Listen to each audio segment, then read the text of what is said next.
What up? Welcome back, everybody. Welcome back to Phil's Recap and Review. There we go. There we go. We're back now. There we are. We're finally back for another Sopranos live watch, or any live watch. How come every time I go live, you know it and you start going crazy? Mm-hmm. This dog Look definitely. at that tail. She knows. She just wants to take the spotlight. You do take the spotlight, Lotus. You are the show, and you're the only one that anybody should care about. Welcome back, everyone, to the Sopranos live watch. Matt and I haven't been here in a couple of months, but we're back here to watch two episodes. The episodes called Big Girls Don't Cry and The Happy Wanderer.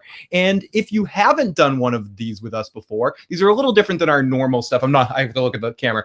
These are a little bit different than our normal stuff where we usually do recaps. These are actual live watches. We're going to be watching the episode live, giving you guys somewhat of context somehow of where we are in the episode, making comments, sharing facts, and just babbling about The Sopranos. The Sopranos is one of the greatest series, or my favorite series of all time, and it's fun to be able to talk about it and get into it, especially now that something we'll talk about at the end of the show. The Sopranos have been announced that we're going to get a prequel movie, which is very interesting. And Matt and I will talk about the. There was so much I want to say, but I'm going to we're going to hold off on that one. We got Jay in the live chat. Thank you to anyone that's popping in and out of here today that wants to check out these kind of things. But yeah, we're sitting back, and if you haven't subscribed, sit back, crack a drink, and let's get ready to watch The Sopranos episodes Big Girls Don't Cry and The Happy Wanderer with Danny fucking Scatino and Frank Sinatra Jr. right there, right next to him. Yep.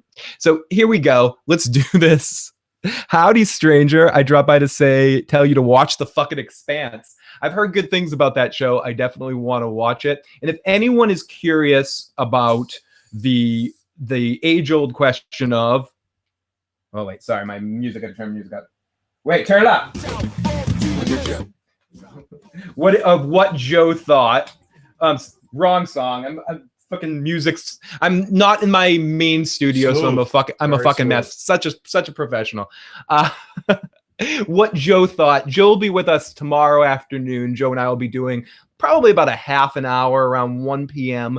12:30, 1 p.m. to talk about, I keep looking at there, like the camera's not right there, about 12:30, 1 p.m. to talk about Joe's thoughts on The Walking Dead last week and preview the next episode on Sunday.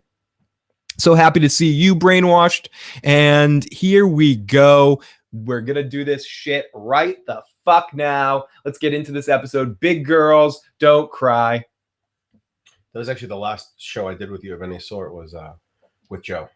Which was us trashing the Star Wars movie. Oh yes, Matt. Right? Wasn't that I think that's the last time I did anything. And before that was me and Alan. Yeah, and some people might not remember. Matt is our Soprano. I want to say this is like our 14th Sopranos podcast of some sort. We've been doing this a while. Joe Dirty Locks got a haircut. Yes, he did. Yep. And I got a lot grayer. He did. Whoa, there's some weird tech issues going on. I don't know. Is this going to be the most artsy version of watching this ever?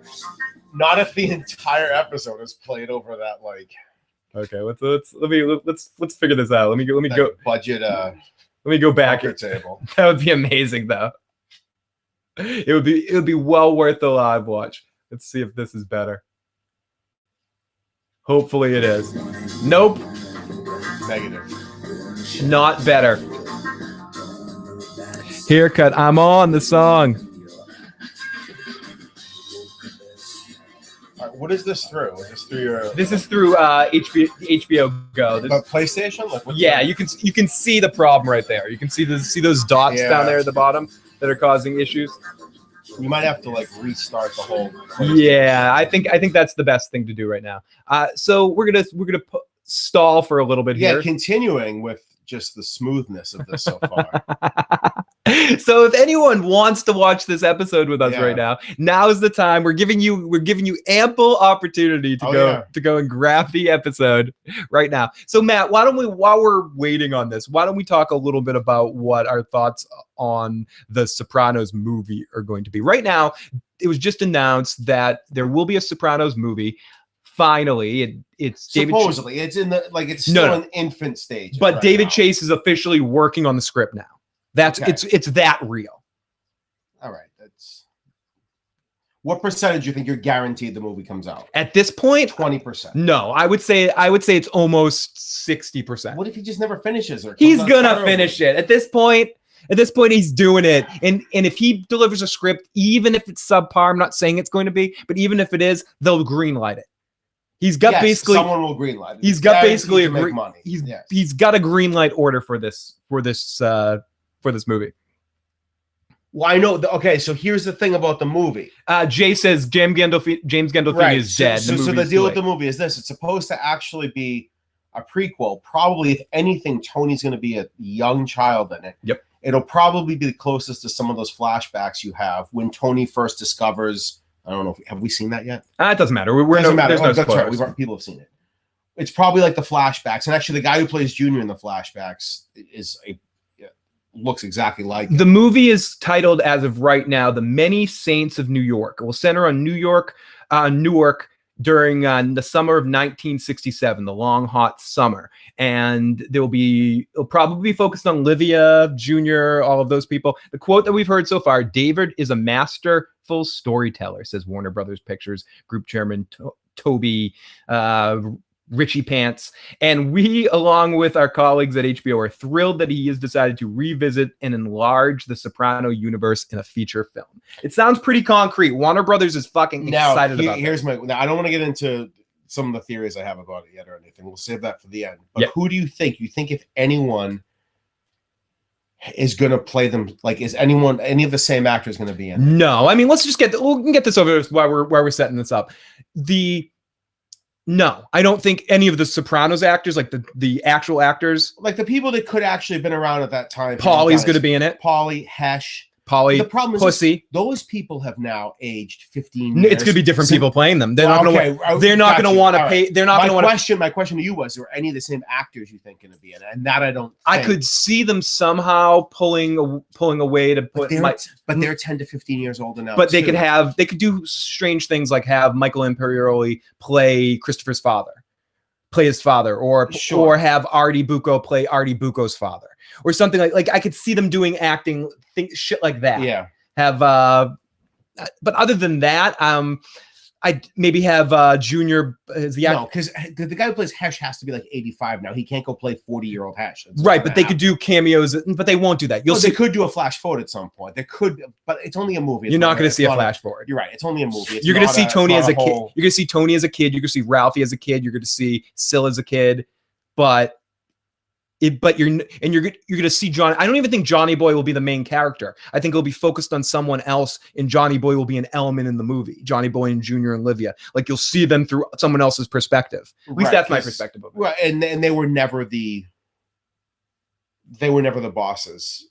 You know, they were like they ran their own crews, and that was it. Now let's go in the live chat. The dad, who many people think Godfather 2 is better than 1. If the story is good, it can survive the death of someone.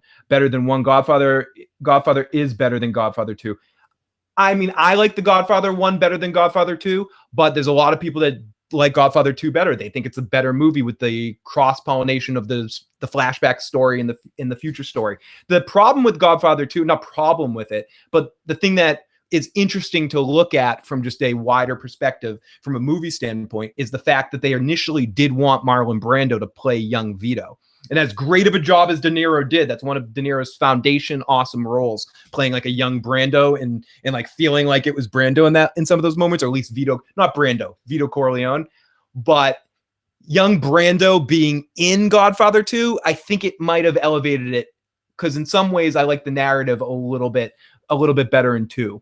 But 1 is a more perfect movie from beginning to end and has that iconic Brando performance, which is one of Brando's best, being one of the greatest actors of all time. I know Pacino's great in it, but he's still at the foundation point of his career. Duvall, Khan, they're all awesome. But something about 2's storyline I get into. I love the Cuba shit. Anyways, we're talking about The Godfather, talking about the movies.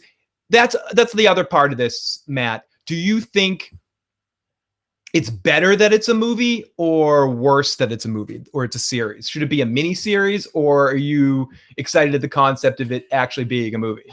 I think a mini series would actually be the ideal. Yes. Yeah, I agree. One season and that's it. And okay, so hopefully this will work better now. And let's try this. If it doesn't, we're screwed. If it doesn't, they might be here. Oh, it did it. There we go. It did it. Yes, here we go. We're finally starting the episode. Here we go. So I believe we originally tried to start this right at 4:20. What time is it now? Brainwash says it is 4:32. 4:32. All right, so 10 minutes. We only lost 12 minutes. Hey, yeah, you're acting crazy over there today. Stop it. She wants to play. Now, in sixth grade, we had to make a kite and cut a picture of the Sopranos cast and make a Sopranos kite.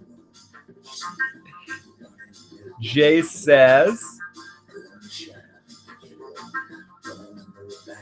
Oh, wait, sorry. I'm gonna get my... Oh, great to see you, AK. Thank you for stopping in. Jay says, I think the best part of The Godfathers is when Al is becoming the literal godfather to his... Oh, you mean the end of the movie when we get that Sopranos, or not Sopranos, we get that Corleone shuffle at the end where Pacino gets all family business done in a snap of a finger. You get that in both movies. I also like it at the end of number 2 when he starts to... when it's the here comes Pacino to kick some ass part of the whole thing. That is awesome. Jasmine in Walking Dead says in 6th grade we had to make kites and cut pictures of the Sopranos and make the Soprano kites. I can't see that flying in a school, but that's fine. I like it. Matt, fortunately, is the benefit today of some a misplanned snow day. Yeah, Matt works at high school teacher somewhere in Massachusetts. And his school got canceled today, and it ended up being like no storm. So we get Matt today for a Sopranos cast. Here we go. I love this show so much, guys. You won't like. Oh no, Jasmine, we've both watched this series several hundred times. Yeah, this is. You missed your first session. They won't refund my money. Immediately, we get Matt's favorite character, Adriana Lacerva, and Christopher coming in here. And this episode deals a lot with Christopher's desires to be something more than he is. Right. Yeah, you forget how much of a peon Christopher was when you hadn't seen the first couple seasons in a while. Definitely not on this one, Jade, but maybe Joe and I are doing a show tomorrow. I'll try to play it tomorrow. Lotus. No, Lotus, come. Lotus, come on. You look like you've been French kissing the Pillsbury Doughboy. All right, come on, let's go. What do you got for me, man? Matt has not seen Jessica Jones, and I don't want to spoil it for him. No. But Joe and I will play it tomorrow. The fuck, Dominic? Dude, you're fucking light. 3 fucking weeks in a row now? Business slow, we tell you. My girl. Keep honking, my girl.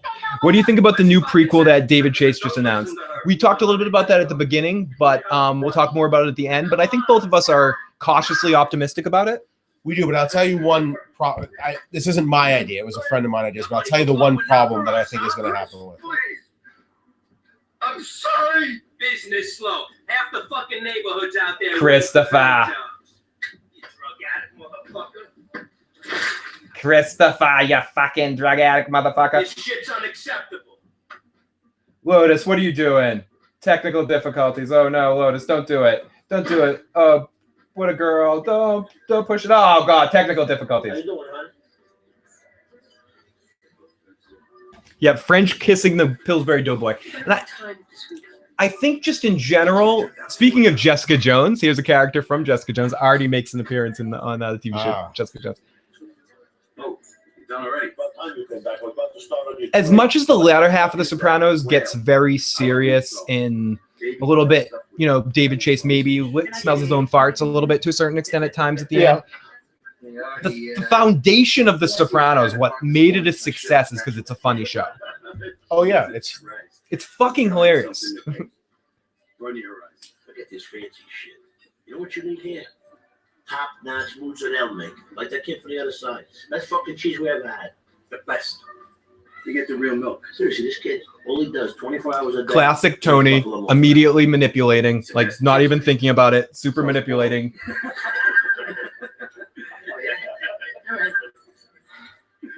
Oh, I thought the bank. Enjoy. I guess you later. You better run. Why don't you go to the bank? And to what Jasmine was saying about the season finale, a couple of people have been asking us about that, about the series finale. And I got to say this, unlike a show like Lost, I may not love the way the Sopranos chose to end the series, but I don't think it ruins the series, because I don't think the series was ever really about the plot of it. It wasn't really about answering too many questions, maybe the Russian guy type stuff, but I think it was more about this is just a slice of life in the story of these people. Each season is kind of contained within itself or its story. I'll take care of it. Best mob movie for best mob movie. What's your favorite mob movie? All right, I'm going to admit something right now. I've never seen The Godfather 2. Okay. I've seen the first Godfather. You can judge all you want. That's fine. Oh, you fucking horrible person. So The actor is the instrument conveying. this is a great section of this episode, and we'll this talk. looks so different on your TV. Like, what kind of TV is this? It's the Sony Vizio or some shit like that. It is to act like a writer who gets here on time. Sorry, tunnel. This is Christopher trying to exist in the acting world, which is fucking hilarious. This whole dynamic is hilarious. It's David Chase's commentary on actors and on the mafia thing mixed with actors and stuff, and all the phone calls he's been getting since he started The Sopranos after season 1. It's a lot of fucking shit. But to answer Jay's question, what's your favorite of The Sopranos, Goodfellas? I mean, Casino. I love Casino. Because would Casino be your favorite because your love of the gambling? No, I just really love those characters. I love Joe Pesci in Casino. Right now, I'm on the sales team down at Chick Brown. I love Phil Leotardo in Casino. Yeah, he's really good. The heel turn. And Don Rickles, who I love anyway. He's not that he's great in the movie, but he's in the movie. It's a tough one. There's a lot of good ones. I think it's hard to not say like Goodfellas, like The Departed. Yeah, Goodfellas is great. Departed is another great one. Someone said Scarface, but I also I gotta throw some love, even if it's about the retirement of a mafioso kind of one. Carlito's Way with Sean Penn and Al Pacino could come off as a kind of a mafia movie as well. Donnie Brasco's a good movie. It's not like I wouldn't call one the best. Yeah, Bronx Tale's okay. It's not the best. No. I love A Bronx Tale, but it's not. I know it's not a great movie. It's not as good as these other ones we're talking. The Godfather obviously is put on the top of many lists. I love The Godfather and The Godfather 2. I would not hate on someone for saying I can't watch those movies. They're too slow or too dark or too whatever. I was young when I saw The Godfather. That's it. I've only seen it one time when I was young, and I didn't love it, which is why I've never seen the other. Fair. They're my sick movies. When I'm sick, I put on The Godfather. Big Pussy. The Untouchables, great movie. Yeah, but I think the difference is The Untouchables is more about the other side than the mafia, where these other movies is. Yep. But with the Untouchables from the mafia standpoint, it's all about that one scene with De Niro beating the shit out of the dude with the baseball bat. Paulie, look at the fucking tracksuit. Sounds like Megan cut some wheels. Could be sweet. Jay, when you're right, you are fucking right. Godfather 3 is horrible for a lot of reasons. Francis Ford Coppola didn't get a lot of help from the studio. They were always battling him. A lot of actors wanted too much money or equal pay, so they got written out of the movie. The script wasn't quite right and never quite gelled. There's a lot of problems with that movie. I think if some of the original casting decisions happened in that movie, I think it might have been a better situation. One of the main ones is they originally wanted Winona Ryder for the daughter part that ended up being his daughter playing it. And they couldn't figure that out. Tom Hagen was also supposed to be a bigger part of the movie originally, but they couldn't figure out contractual money things with him.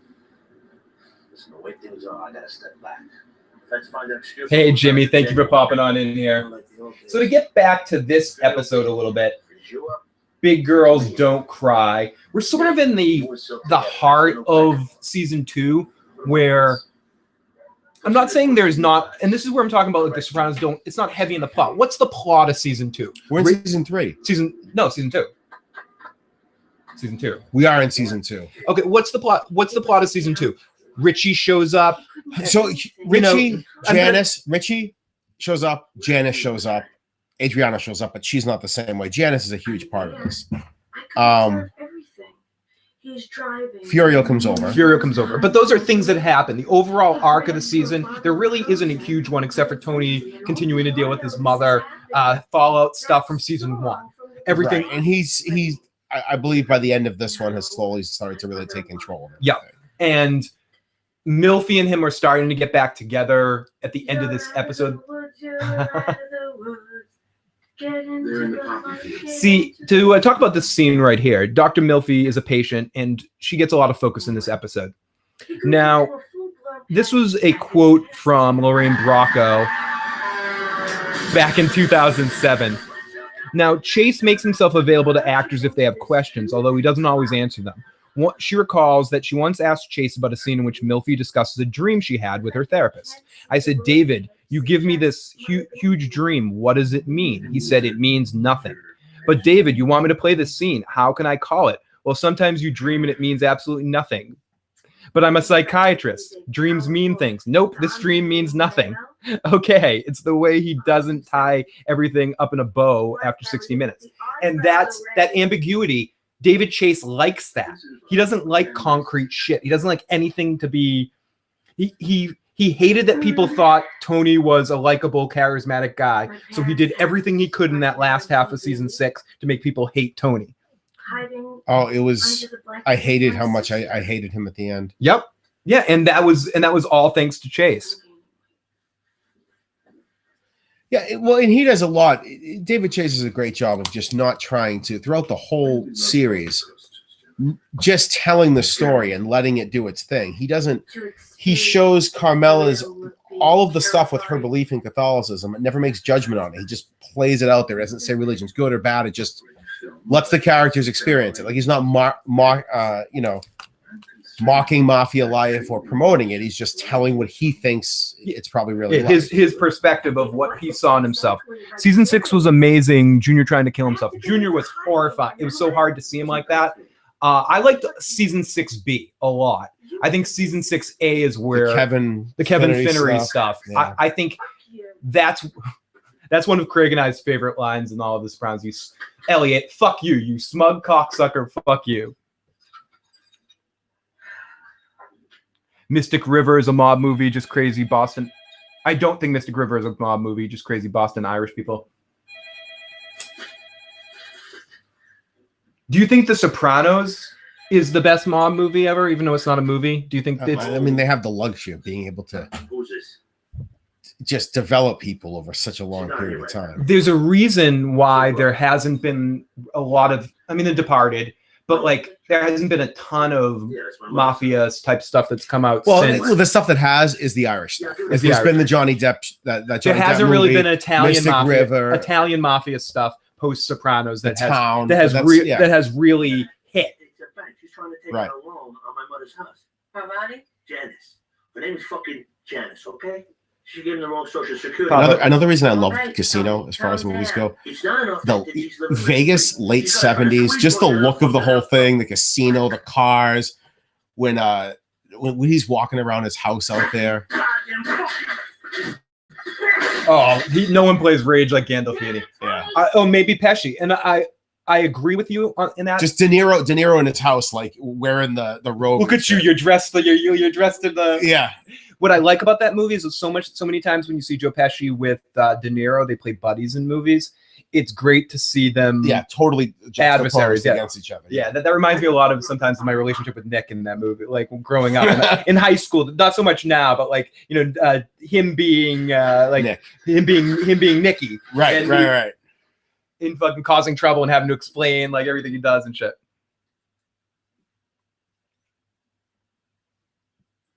Forgot to tell you, I got a job at Radio Shack. And Gandolfini like played this shit really well, but it hurt him. He had trouble doing it. Like, or he was one of those guys that it took a big fucking toll out of him. And we're back. Lotus is calm now because she's got something. She got a ball to chew on. See, in my memory of The Sopranos, I forget that Livia is also an incredible, huge part of season 2 as well. Yeah. And I think that's the storyline. If we're thinking about a storyline, it's Janice showing up, trying to manipulate and take over Tony. This scene right here. This is amazing. Where's my sister? Store. I'm making breakfast. You want some eggs? They're Richie. The looks on Gandolfini plays this scene so fucking well. I'm flashing back the memory of it. Yeah, when he's picking shit up, and the way he's looking at everything. Richie, what the fuck? Like, it's not for the same reasons why most people would be fucked up about someone dating their sister. It's because he's like disgusted that anyone would be like, he doesn't trust someone that would be interested in Janice. Right. And notice that he just told him to put his pants on, and Richie just threw him on the counter. The boss of the family just told you to put your pants on. Yeah. And you're like, no, fuck you. For anyone who hasn't watched this in a while, Yeah. Richie is the older brother of the former boss of the family, who just got out of prison, and now Tony is above him. That's the funniest line in the whole show. We missed it. It says like 15 years in the can. And yeah, you've been fantasizing something about like you've been fantasizing about my sister. Yeah, That's you've been missed. fantasizing about Janice. And speaking of some of the best lines ever in The Sopranos, Nick in the chat, he killed 10 Czechoslovakians who's an interior decorator. I can't wait till we get to that episode. Season 3. We're getting there. Maybe his sister. What do we have for a timestamp? We tried to do this before. Does anybody out there know how to pull up the timestamp on... Oh, wait. I can do it this way. 1638 Fucking paraplegic. on HBO Go. Hello. Hey. The Tony look, though. Yeah. You heard me. What is it, his fucking idea? Like you can pay it the fuck back? I'm quite capable of getting a job, Tony. Yeah, with your carpal tunnel syndrome, how you gonna hold a beggar's cup? I never begged a day in my life. Oh, you're right. Yeah. Fake disabilities don't count. I applied for the loan simply because I'm trying to make this place habitable for Mom. Oh. The Sopranos pays off some things along the way, character-wise, and they do pay off the Tony and Janice arc. They go through a lot, and by the end of the series, they're definitely on better terms, and they understand each other a lot better. But a lot of this has built up around his frustration for her not helping with Livia, and then showing up now when Livia's weak to take the gold, to take the house, to find the money, to, you know, do all this sort of shit. And she is one of the best characters and best actors in the entire series. So her coming into season 2 really improves. You can hate Janice. She is the single most dislikable character, I think, in the entire But she show. elevates the show. She gives She gives Tony an actual counterpoint that can battle him with anger and battle him with frustration and craziness. And she's batshit crazy. She's crazy. And you believe that that's Tony's sister. Yeah. You know, that they have, and one of the best scenes ever is I think it's after Bobby dies, and they're both sitting and talking about Bobby dealt with me longer than most, you know, and they're just having this like real moment where they're having this interaction, and they've just come so long since these points in the season. And I think Livia, when you're borderline like that, you pit people against each other so quickly, like Livia is. Phil and Joanne, scene 2, barefoot in the park. I love that he has the scene with the guy from Mitch and Cynthia. Office Space. Scene 6 and 7, the Glass Menagerie. Chris, you are the gentleman caller. Hey now. Bob and Amy. So classic Sopranos party set up to welcome Furio into the show. Speaking of someone who had a very interesting arc, I tend to enjoy early Furio better than later Furio. I don't like some of the choices that they made with him and Carmela later on. Yeah. Especially if they were going to pay it off in a poor way. I like the moment where leading up to when Furio almost takes Tony's head and throws him into the propeller. But I feel like they could have gone further with that. I felt like that was one of the ends that it wouldn't have hurt to close. And they thought about doing that towards the end, I've read about, but they just couldn't figure it out how to do it properly to have Tony find him and kill him because he'd be protected in Italy.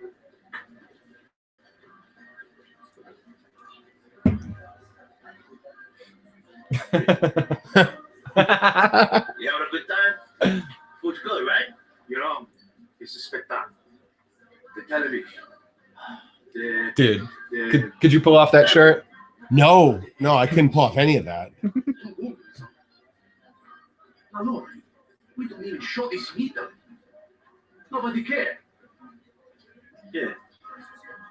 Tell them what your favorite TV program is. You will show them the other side. The PD Blue. Garden State's a drink in the parking lot. Oh, who it is? Christopher, how you doing, man? What the hell are you doing here? I gone. Thought he'd make a party for me. Hey, Curio, come here a second. I want you to meet somebody. Who's that? So I guess they immediately. What the fuck? Is he on vacation? Yeah, he saw a travel course for sunny New Jersey. He's with us now? Guess I didn't get the memo. Would you have read it if you got one? Where the fuck you been anyway? You talked to that guy down at the Who do you think Tony trusts the most in, like, period? Who does he trust? Depends on what stage in the series. No, overall for the whole series. I wasn't sure what Still. But there is that period of time when Syl starts. He trusts Syl on some like weird, where him and Syl sort of like butt heads. And Syl does some shit underneath him and says, the boss okayed this. He's like, it's okay. Sure. I would say, I think he wants to. This is great. What do you want? Brought some cookies. The start of the second run of Junior, which is the Junior and Bobby Buckle comedy show. Junior, get Junior into the scene. God damn it! I'd say he wants to trust Christopher the most. But you see right there, he trusts him almost the least. But we find out later a lot when Christopher starts to become a little bit more capable. He says to many times to Melfi, where he's being probably the most honest Tony is in some context, especially when he's talking about family stuff, because that he wants to groom Christopher for that leadership. Right. He wants Christopher to be the guy that takes over him because he's the closest to his son in the business he has. And people from that generation, that next generation, who else is there? Yeah. Now, that might actually, Brainwash has a good, it says his therapist is someone he might trust the most. Melfi, I think. In certain ways, sure. At the beginning of the series, I would say maybe on some level Carmela, but where does Paulie fall? 3? I mean, he always knows Paulie's not going to screw him. I think there was only a small period of time where he worried about Paulie screwing him over. Does trust equal respect? Because I'd say he doesn't respect Paulie, but he doesn't. But he trusts him that he understands the way Paulie's brain works. And Paulie's not going to turn on him. No. Oh, he's doing a Joe Pesci impression right there. Jimmy Hollywood, come on. From Jimmy Hollywood. Obviously, talking about to answer Jay's question from way back, I think all in all, my favorite mafia movie from just a movie standpoint would be Goodfellas Casino. I like part of Casino. I think Casino, it's a little long. It's a little long, and I don't always love music's great. I don't always love Sharon Stone in that movie. No, but she does. She's nuts though. Perfect. She is nuts. She is nuts. But it's I don't know. It's really great movie. I definitely think it's a Scorsese movie. I think Scorsese does it the best. I'm a little bit of a Scorsese fanboy though. Hold on, I do want to just throw this out there. Are we gonna say a movie like Pulp Fiction is not mafia? It's different. It is, right? It's Even different. though it is gangsters doing organized crime, are we gonna call that not mafia? I don't think I want to just keep. I don't think that's a mafia movie. I would say Pulp Fiction would be. No, because it's in a kind of fake universe that's not real. Where all these other ones, I think, are. Even though all the movies we're talking about are kind. Well, not The Godfather, but like all those Scorsese movies are like movies based on actual events. It's tough. Like something like I don't even know how to classify. I think Pulp Fiction is. I think Reservoir Dogs is a mafia movie more than. But that's not as good as these movies we're talking. But but more than Pulp Fiction is. Sure. Jackie Brown even more than Pulp Fiction. Yeah. Pulp Fiction is more of an. Which is kind of why it's amazing. It's its own it's an indie movie almost on some level, like an art house kind of movie that expanded into something else. I mean, some people can talk about like people don't realize now, if they weren't around in the 90s, how many movies were clones of that right afterwards. Yeah, there's a movie, Boondock Saints, like there's a movie called American Strays with Dylan McKay. That was a copy of that too. So we get the Hesh. We get this is where Tony finds out through Hesh, who Hesh is probably the except at the end they have a falling out. They do but I'm saying not trust, but I'm saying he's the most the easiest portal he has back to his father. Junior isn't as you get Junior's jaded perspective. Yes. Hesh has a jaded perspective of some sort, but it's different. Jackie Brown, I think about as a cop movie. Very fair. It's more of a cop movie because it focuses more on that character. I forget the actor's name, but rather than focusing on Sam Jackson's character. But Sam Jackson definitely runs a mob of sorts. I had this fucking weird dream the other night. You know, when I had the polyps, they put me through that fucking MRI. And this is Tony 101. He doesn't want to hear shit from anybody else. No. He wants to try to everyone to be his therapist. Yep. Because Melfi's not seeing him right now. Yep. Oh, is this the section when he just keeps showing up at Hesh's house and he keeps showing up and like he bangs on his door at night? That's it. Sure, what's up? It's my scene. Gentleman call a guy. I don't want to do this shit. Yo, it's not me. It's not supposed to be. That's why they call it acting. I know it. Just I'd rather do something else. Do you think Christopher ever had a chance to get out of this? Mitch. Out of what? The life? The life. If he had got offered a part, if somehow in this class was a casting agent from fucking no, because he would have been killed. Cleaver was his way out. He could have continued that. He could have made more movies afterwards, I think. But Carmela killed him. Carmela killed him? Carmela killed him. It's Carmela's fault that Tony had a fucking issue with Carver. Because after the movie, she goes to Tony, who liked the movie, and goes, "You don't see any resemblance to that character that Christopher's fucking killing all through the fucking movie?" Cleaver, I'm like, what the hell is Carver that you're talking about? Cleaver, Carver. I'm talking. Carver is from a TV show called Nip Tuck. Who is your favorite of all? Oh, I think we've talked about this before. Who's your favorite of all of Tony's Gumars? From an attractiveness standpoint, or a character? Porn and shit like that. Gloria, right? It's got to be Gloria. Kind of. The girl he does peyote with is that's one of my favorites. We want to talk about the second half of season 6. That's great. Yeah, that scene. They play that scene on peyote in the casino. That's what I would picture it being. Just to connect to what we were just talking about, that's the episode Heidi and Kennedy, I believe it's called, where Christopher gets killed. No, I think he gets killed at the end of the episode before. No, I think it's that episode, and then Tony beginning, and then Tony leaves. Well, I know that's where he has sort of his like. Yeah, I believe it's all. He sort of accepts and realizes what he did and knows that. I believe it's all the same episode. Yeah, Donnie Brasco counts. We were talking about that a little bit earlier. Does New Jack City count? It could. Do any of the does Lock, Stock, and Two Smoking Barrels or Snatch, either one of those? I mean, I don't know. It's tough. It's a tough classification. Because those are both also great movies. I love this shit.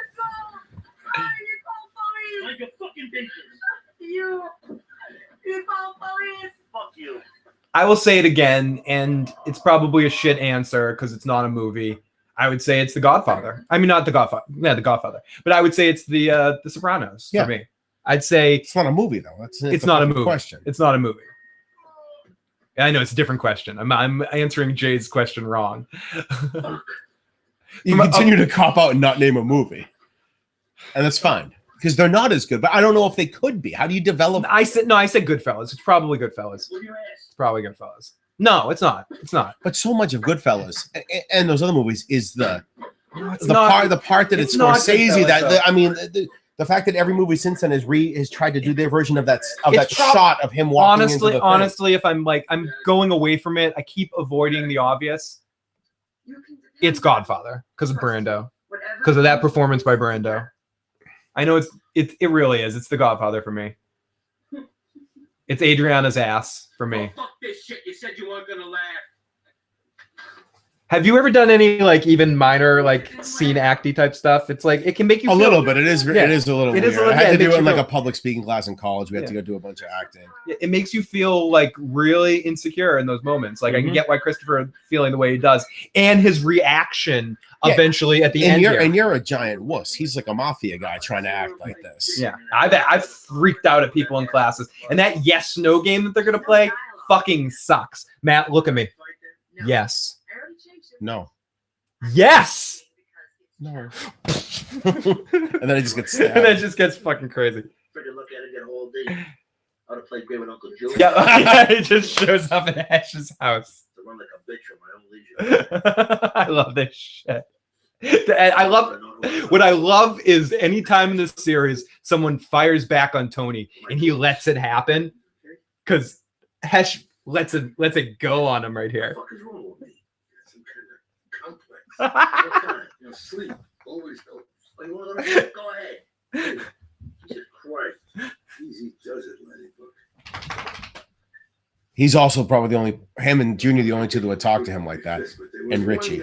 Richie would, but him and Junior are the only ones that he let get away with that so easily. Swimming pool depresses me. My swimming pool depresses.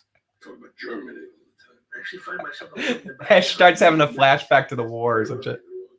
Then I went to, I was pulling into a parking lot, and it was 2 spots over there. And then Tony has to listen for 2 seconds. And he's just like, no, fuck you. I don't want to hear a second of this. There's the guy from what's his name in Office Space? I forget his Not I Michael forget, yeah. Bolton, the other guy. Just so when we see that Tony has conflated ducks with his family, and maybe that's why I get so aggravated when Arena feeds cheese doodles to birds. It's also a thought that she's treating his family with disrespect. And just say C. I highly recommend if anyone wants to look deeper into it's one person's perspective, but there's a website called Soprano Autopsy that really breaks down the episodes really well. Okay, so Well, we are at the planet. This is I also don't want to interrupt this. I'll talk about it afterwards. okay, and this is also the first episode written by Terrence Winter, who becomes a regular, focusing on many episodes, especially season 5, where he wrote like a lot of season Is that 5. the Blundetto season? Yes, which is in some ways one of my favorite seasons. Except him in it. I don't like him in it. Really? Oh, we'll talk about that in season 5.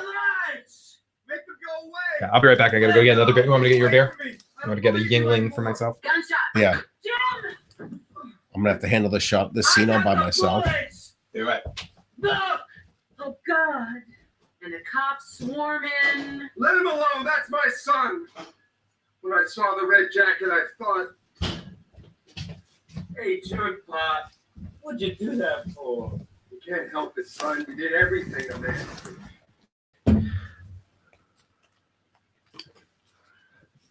Brainwashed, we're happy to oblige, man. Thank you so much for being here. Anyone that pops on in, even for a second, we do appreciate it. We know these live watches aren't everyone's cup of tea, but we have a lot of fun doing them occasionally, and it's a good way to get through these Soprano episodes. So thank you for those of you that do stick around or watch this later with us, as we hope you can sync it up to just the episode and start talking about the mafia or something like that. Or no, it can serve as a podcast or a live watch.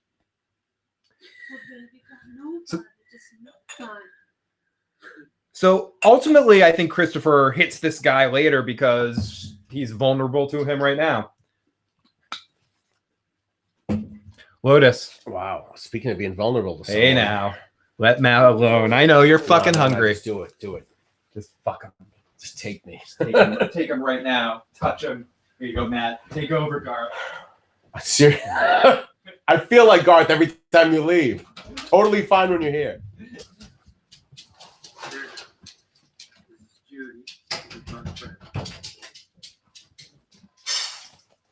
See? Unfreaking believable.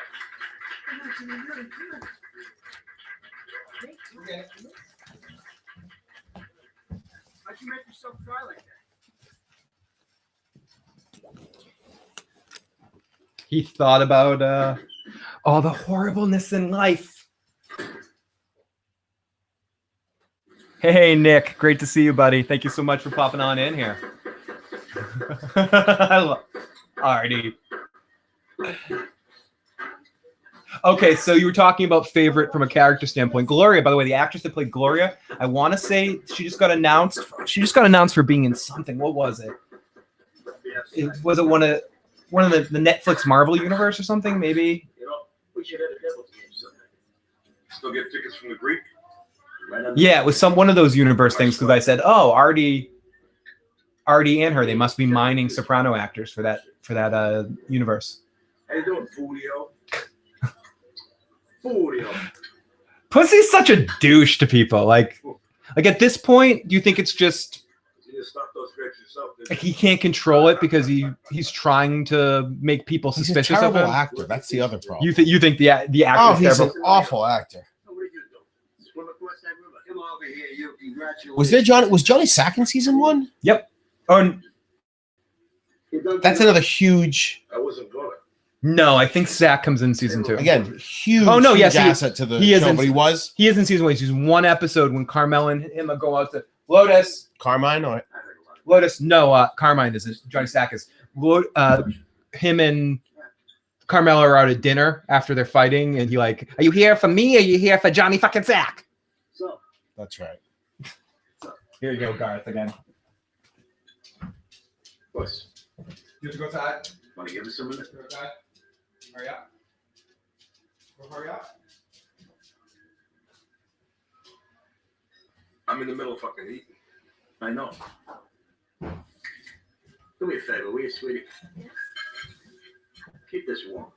Thank you. And I agree, Matt. Johnny Sack is an excellent character. Do you think he's the best New York character? Oh yeah, I gotta make a call anyway.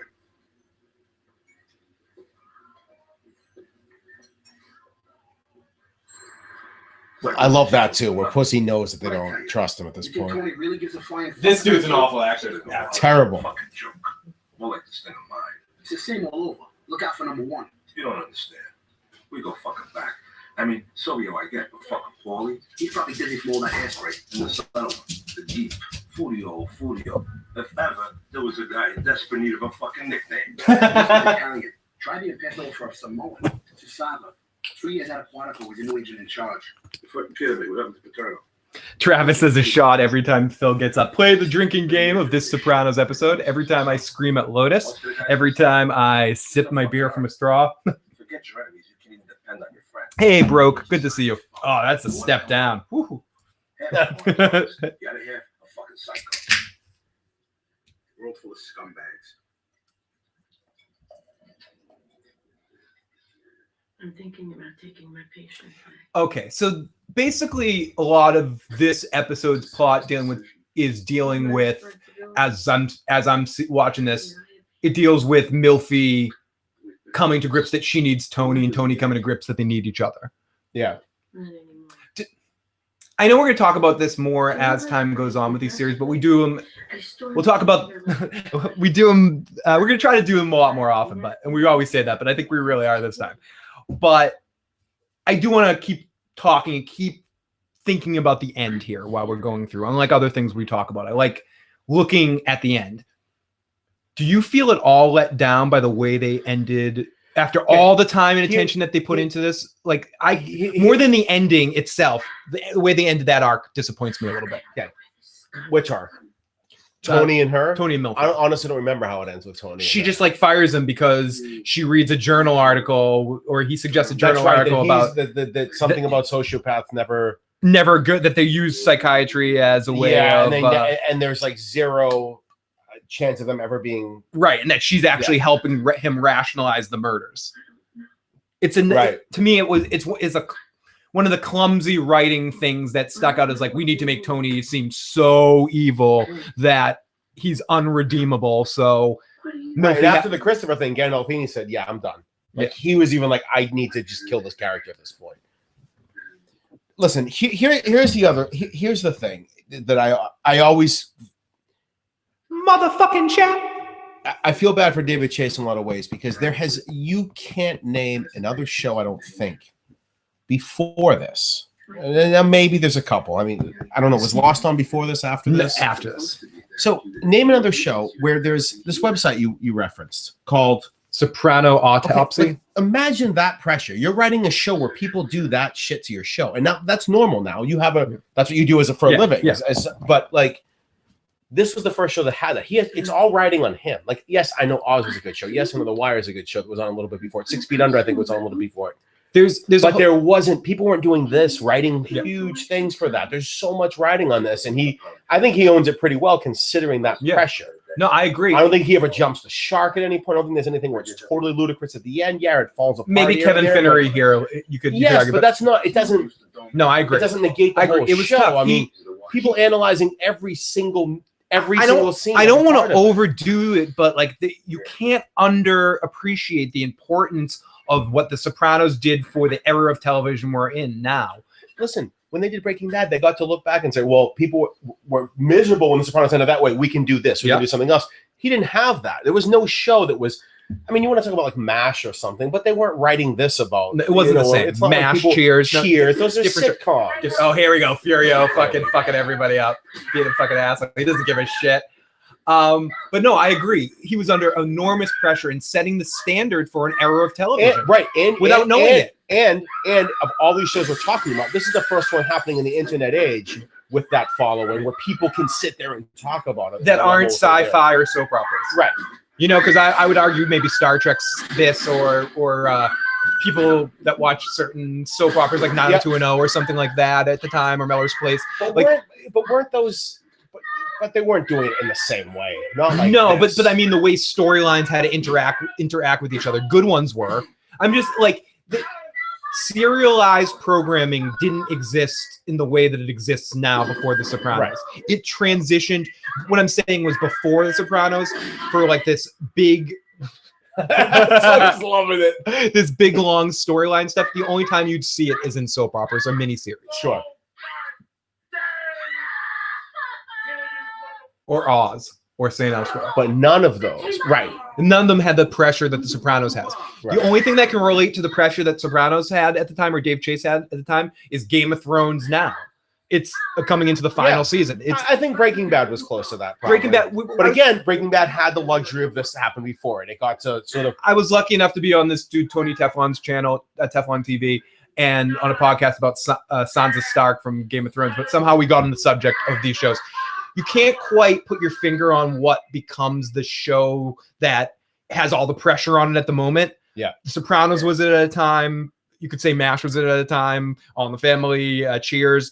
Friggin' after this, you had Lost. You had like so many shows that like in the moment people had so many eyes and so much attention on it, so much pressure on it to pay off. And very rarely do these shows ever pay off in the end. And I think, reasonably speaking, David Chase made a fucking decision at the end. I don't like the decision he made, but he made a decision to make people always talk about that ending and leave it and leave some ambiguity there so he could do a movie or not do a movie. It unfortunately backfired on him because tragically James Gandolfini died. I think eventually he wanted to do this movie. And here's the thing, we're still sitting here talking about it till today. Yep. So at the end of the day, we're still sitting here talking about it. And that was his point. And in fairness, like I have an audiobook I think you should listen to, or if you're more into reading, it's about just television shows. It's a lot about David Chase, and it's a lot about the creation of The Sopranos. And I forget what it's called, but you should get it with Audible, with your free Audible trial that you can get in the description box below. But it talks a lot about this very subject and about how David Chase set the standard, but he had a very unhappy writer's room with a lot of shit and animosity going on in there, and a lot of like him fucking telling people they're stupid and shit and rewriting their crap. Whereas someone like Vince Gilligan, for instance, had a little bit more of a happy writer's room with taking people's thoughts together and stuff. Phil doesn't have the makings of a varsity mozzarella. No, you really don't. I don't. An eater, maybe. Here we go. Oh, yeah, it was A, B. It wasn't yes and no. Oh, fuck. Yeah, fuck him up. Kick him. Kick that asshole. He was asking for it.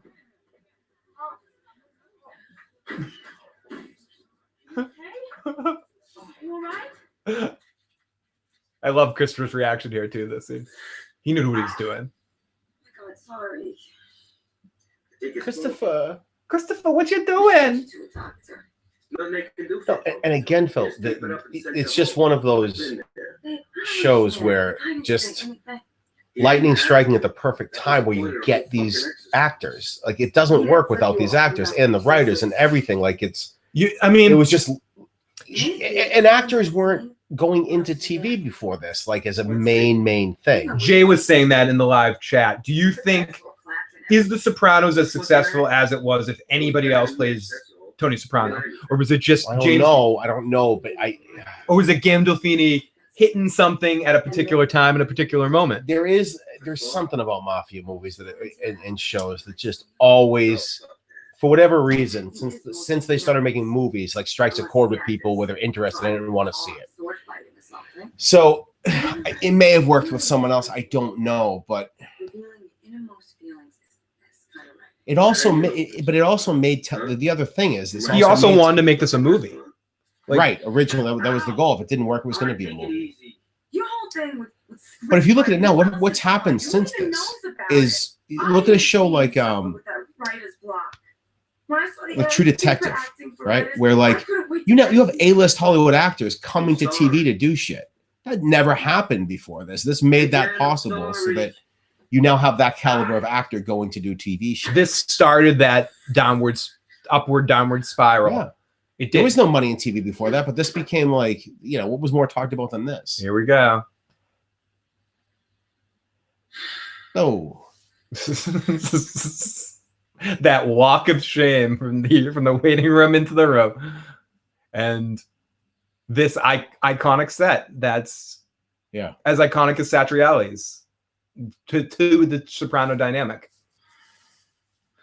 And you got to say, Lorraine Bracco, one of the greatest decisions in your movie, Goodfellas, too.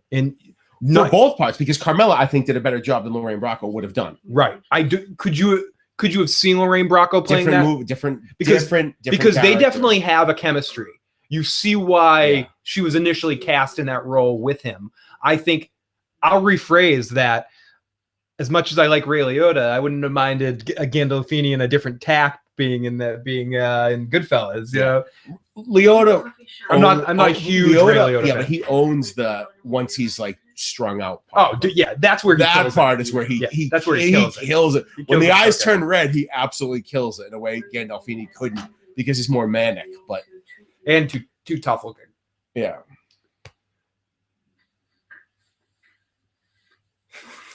But she doesn't yell the way Carmela does. No, that's the thing. Lorraine Bracco yelling is so much calmer than Carmela.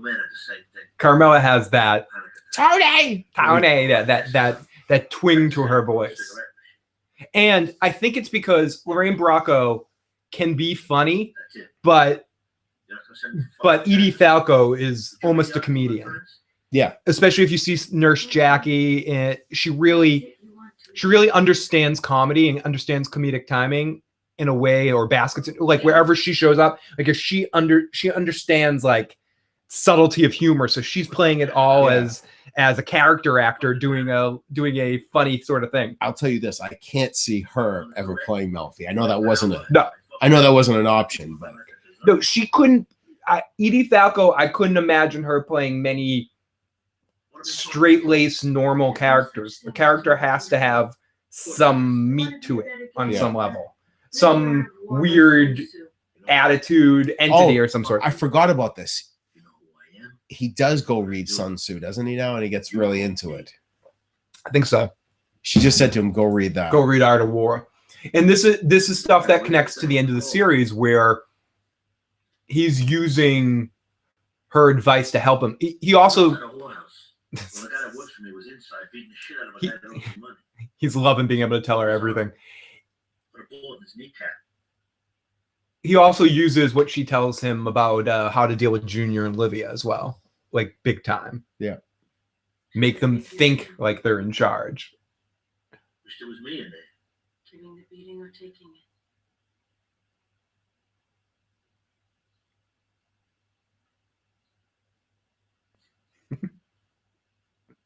So why did she come back in this situation? Because she was really plagued with his health, or Partially, but there's Fear part of her. There's part turned of her, on. I don't want to call it turned on as much as just so thoroughly intrigued by it. Mm-hmm.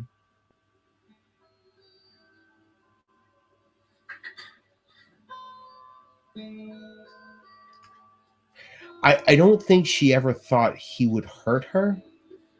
So I don't think she was worried about that. Yeah, I think she thought. Although there has to be some sort of fear on some level that if enough people found out and he was upset about it enough, he may have to, and it wouldn't even be a. And now him telling her that right there, what he just told her about, like, I wish it was me in there. That probably scares her a little more, but Yeah.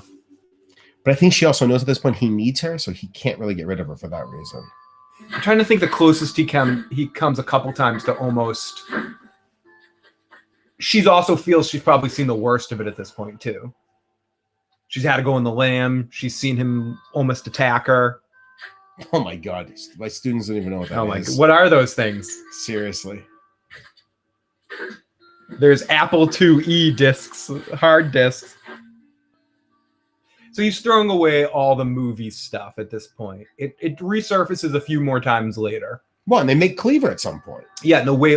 A few. And I don't even remember when that is, but it's got to be. I'm deep in season 3 now. It's got to be season 4 or 5. I think it's season 5, maybe season 6. And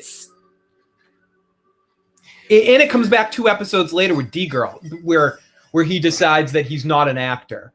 He's good. The Jon Favreau thing. Yeah, Remember the Jon he wants Favreau to be thing he wants to be a player. That's I think our next time. The next one of these we do is the Jon Favreau episode.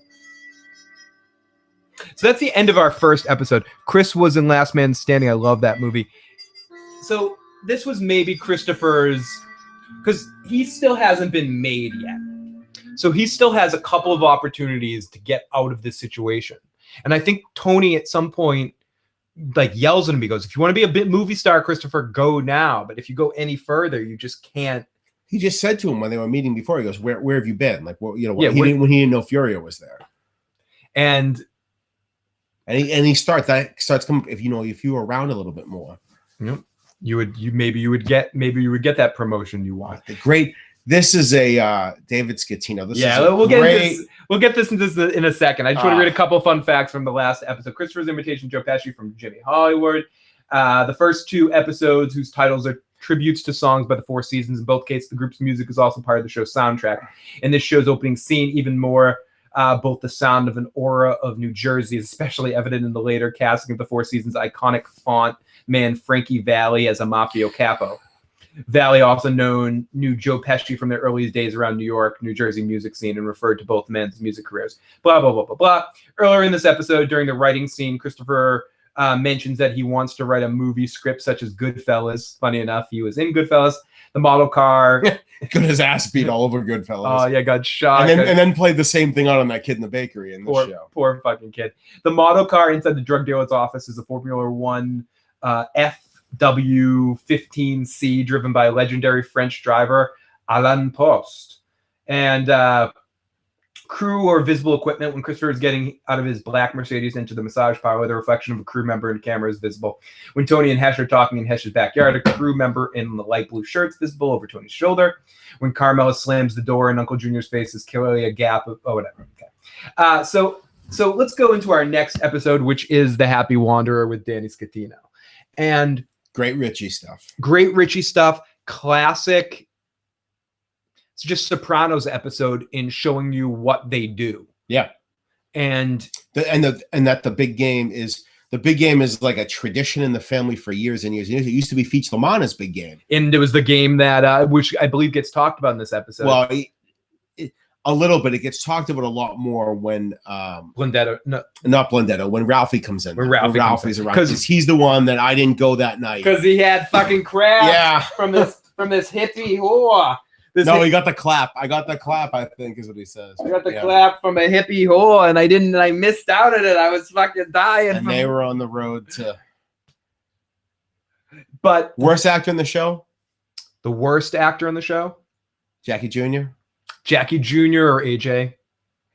If you older AJ to Jackie Jr., Jackie Jr.'s trash. Yeah, it's you're probably right. AJ's character is just super annoying, but Jackie Jr.'s pretty. Yeah, cool. Jackie Jr. would have been better if Freddie Prinze Jr. played him. That's how bad he is.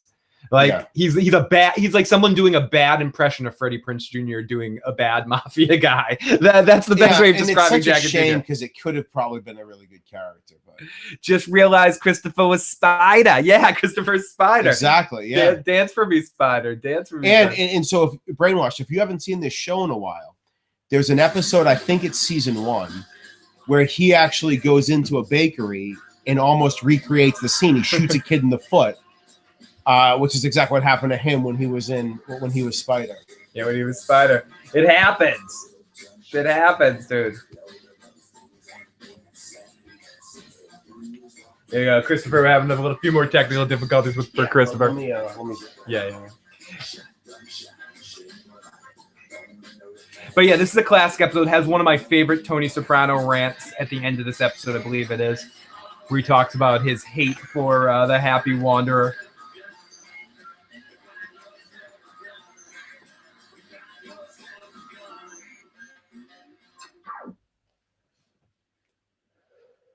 Our undergrad student body at Brown only numbers about 6,000 people.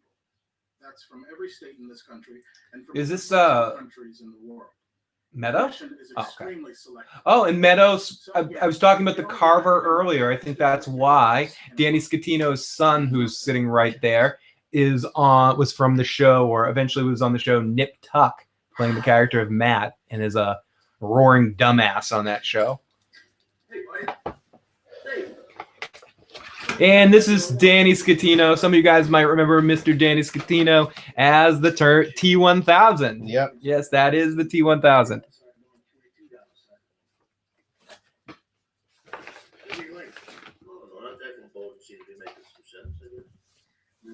I believe it's the episode, the Brainwash, The Legend of Tennessee Maltasanti. The episode where Christopher shoots the kid in the shop. But the one I was talking about with in the foot? Yeah, I believe it's the episode called The Legend. Oh, what it's called. Yeah. All right.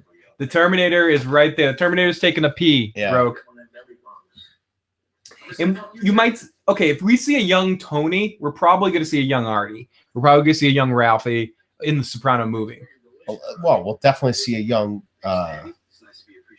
We'll see a Young Janice. We'll see. we'll see Paulie in his around 30. Paulie's he'll be around 20. Paulie's the only guy that, in a weird way, I could see him actually playing the same role and just and them just dyeing his hair black. Lots of CGI. And Yeah, shit, lots of CGI. No, we're going to Starbucks. I hear you're thinking of what? Going to Brown, right? Yeah, I mean, it's a good school. A lot of star fucking though. Hey, douchebag.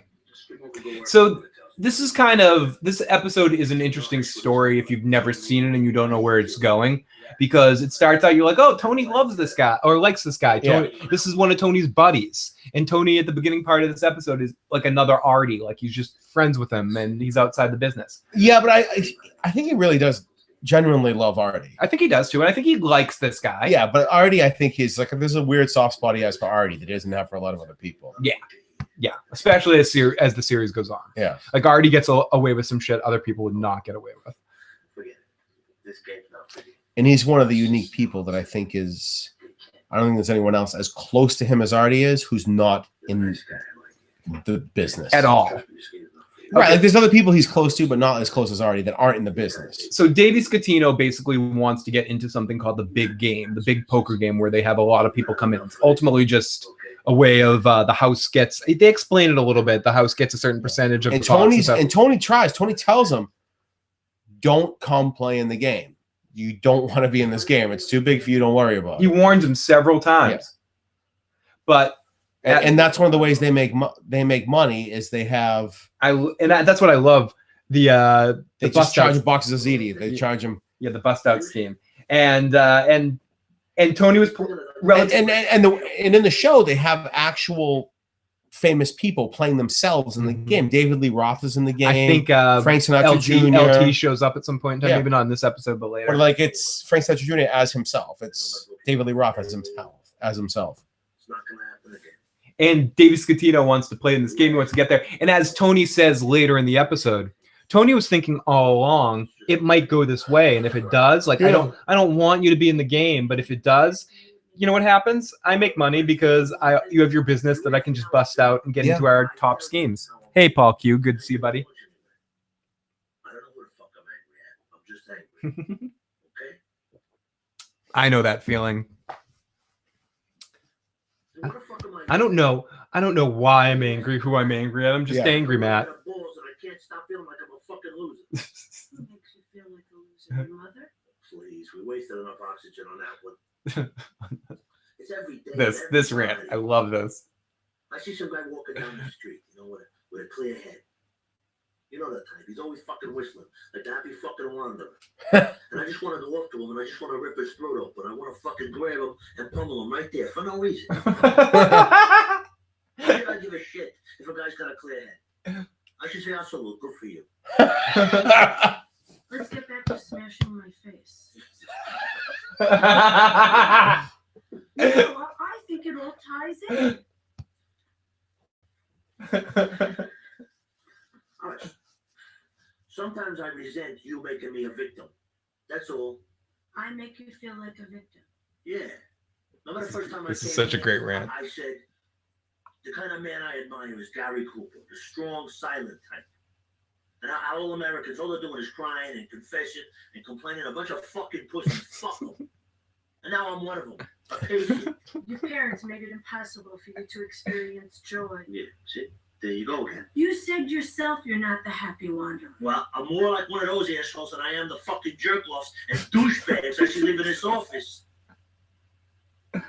Stop with the faces. He's so great. He's so great. Like, I talk a lot about this, and I repeat it. But that's the writing too, right there. It's the writing, but it's the perfect synergy between the writer and the actor and the director in that moment, just dictating a perfect scene. But Gandolfini, he just, in a way that just so many other actors can't do it, just owns that role. See, you have such a crushing on Gandolfini. I think you realize it more as you sit here and talk about it. You have to just realize it. You're like, yeah, I have such an acting, which is why I put this show above so many other ones, because it's so driven by the acting in it and the writing, the dialogue writing. Yeah, not necessarily long arcing stories in the seasons. None of that is really good except for season 4, and I think season 1. I think season 4's arc with Tony and Carmela is a very captivating story to watch them break up and go through all of that. Yeah, but it's individual scenes between characters is what it is. Yeah. It's existing when nothing else is existing. You're not sure how much time is in between moments. Yeah. Always. It's because at the end of the day, you don't remember all the stuff about what happens in the show. You forget what season happened when. Like I just said, we might be in season 3. And that's why the end doesn't. It's the dynamic between Ralphie and Tony knowing he needs him because he's such a great earner. He's his best earner, but like. Oh, I love how that storyline ends. But that's, again, there's a great actor playing Joey Pants there. I mean, Joey Pants playing Ralphie. Joey Pants playing Joey Pants. You said it right the first time. No, I didn't. I said someone playing Joey Pants. Yeah, but it's Joey Pants playing Ralphie. Joey Pants playing Joey Pants. Playing Ralphie. Hey, Nymeria, great to see you. Great to see Nymeria in the live. Mother. I know you're disappointed. It's just when you try fucking chat. Do Camilla. This is your last Oh wait, not that's the precursor to when Meadow gets hot. Once Adriana's out of the scene, like, all right, so who's gonna fill that for him? Now it's important because of college. Hi, Phil. Just dropping in to show some love for you guys. I hope you're well. Thank you, Nymeria. I do appreciate that. That shot, starting at Junior's shoes right there and going up. Talk about perfect dynamics and perfect relationships and a connection to The Godfather, because Junior was in Godfather 2 playing Sicilian messenger boy Johnny Olaf, whatever his name is. Tony checking the win. Small, subtle things like that. That's giving yourself business to do in the scene. It's really awesome. Travis, great to see everyone. Thank you to anyone that's popping in watching us live or anyone watching this later. You don't know what you're talking about. Your father left Livia with a fucking package that could choke a fucking elephant. I gotta tell you, he's like a woman with a Virginia ham under her arm, trying to blues, but she has no. He's so good too. Like it cannot be said enough. Keep in mind that he paid how good Junior is in this show. Oh, how he subtly and slowly loses his mind. What the fuck is that? And how well that actor plays that. And Yeah. how at first you even After he witnesses, after you see how keen he is to Olivia losing her mind, Mhm. he's the one he picks up on. Wait a minute, that she's losing her mind. Then he loses it himself. and especially with him, the transition into it makes you they do a really good job in the show making you question if it's real or not. Yeah, the whole time until you realize, yeah, it's real. It's real. It's Until real final bad. season when he's in when Yeah. he starts going real crazy. But like up until that point, there's this Well, because- element of thinking like, wait, it's and all, the lawyer's telling him to do it. Yep. Right. In court, he's Yeah. like, no, pretend you're the crazy old guy. Oh, you want me to go Ubats? Yeah. I'll show him Ubats. And then he hits his head in that situation, and yeah. Oh yeah, this is where they find out about the brother, I forgot about that.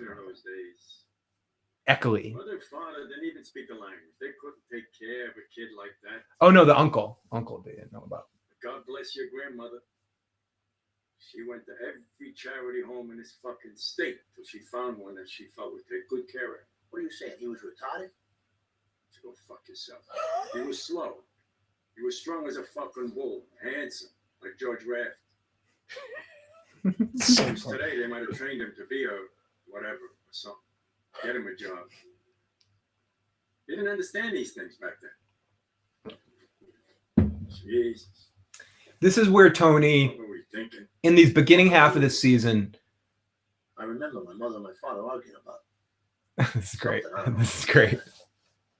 She kept talking about my father's feeble-minded brother, but I always thought you meant you. That's such a great line. But this is the moment where he starts looking at Junior differently. Like not even like this part of this season. Well, he also knows that Junior's his only connection to this information at this point. That he, as Tony's trying to figure out why he is the way he is, he wants to hear about like his family history and stuff. And Junior's the only one that has it. I don't know the game's happening.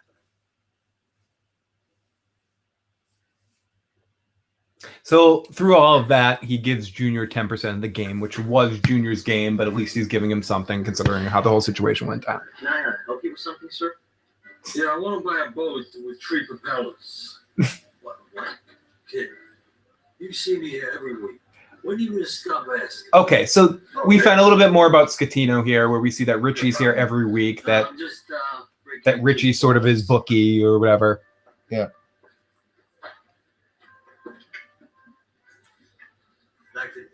Probably been working with him because And every once in a while, you forget how dated the show is until you see that register right there, and you're like, oh. It's no problem. I just got caught a little off guard. oh, Terminator, you're fucked Yeah. now. Does Richie know who that guy is? No good, baby. It's just a stutter step. Like I said, it's no big difference gets tacked on to the principal. You know. So he probably knows him through his brother. He was like his younger brother's friend that he took some bets for or something like that. I don't want to see your face and it ain't my games until you're caught up. Come on, Rich, that's not necessary.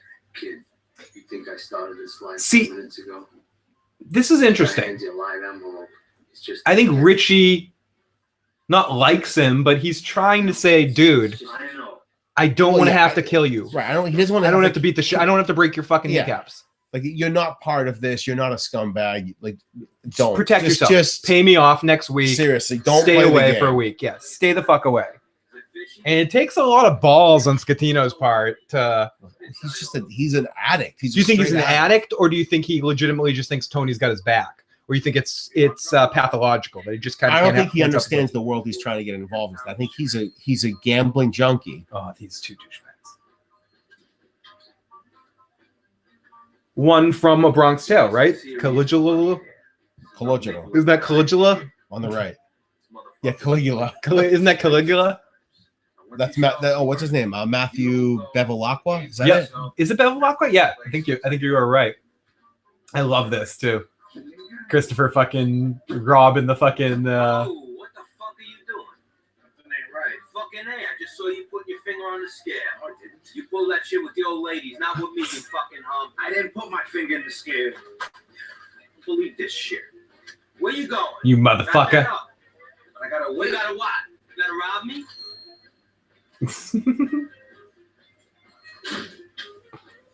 I gotta try that sometime. Actually, it'd never work now. No, it's 2018. Never work. You do. Don't engage Silvio in conversation. He could be a sick fuck when he's gambling. One night he was down like 50 large. At some point, I love this side of Silvio. She says salute. It's a nest. And I do think it's interesting that they originally brought in Silvio. Why am I blanking out? Steve Van Zandt. They originally brought him in to read for the Tony part. That would have been awful. Yeah, it must have been Are awful. you listening to me or what? He's a fucking nut. Who knows? Did you ever watch Lilyhammers on Netflix? No. But I didn't put my finger It could almost be viewed as the continuing adventures of Syl on some level, but it gives you a little bit more of a feel of what The Sopranos might have been with him as the lead of a show. Come on, let's get the fuck out of here. That's Caligula. Caligula. I had some Caligula, but I took some penicillin and it cleared right up. Caligula. That's what Ralphie had. That's why I wasn't at the game. Yeah, that's what, yeah. Sorry, I had Caligula. I had some Caligula. I do like that they weirdly go back to this. The efficiencies have been booked to paying customers. Yeah, that stuff's good world building, and it's stuff that other shows would do better later. Oh But yeah, but they didn't realize. They didn't realize. They didn't what were doing. realize. Again, it would be insane to see the show today. Yeah, to see with all the checks and balances you need to get away with. Oh, this is great because he's like, I don't get paid enough.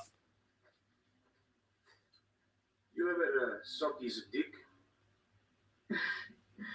And make that beanie spin without work his thing. Am I right?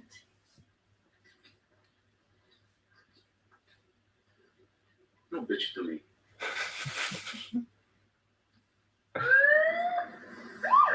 So you see that Furio is an interesting animal. He knows how to. He's probably the smartest of all of Tony's men at this point. But I don't. But however, Would you agree with that? in a sense, but he comes from a place where the mafia much more overtly runs things. Right. So I think he has a much bigger chance of just fucking something like this up right here.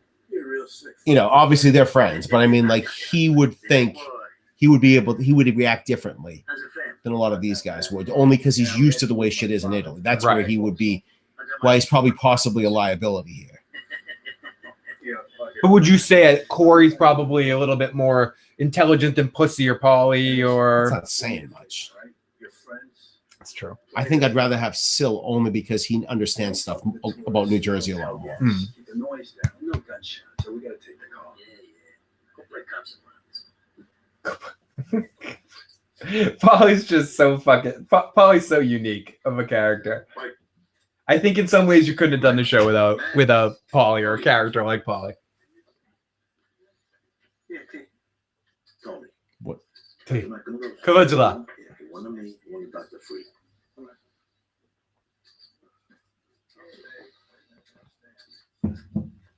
All right, gentlemen. Frank? Yeah, I'm in. Me too. Thanks. Were they playing 7-card? What's that about? About 2,400.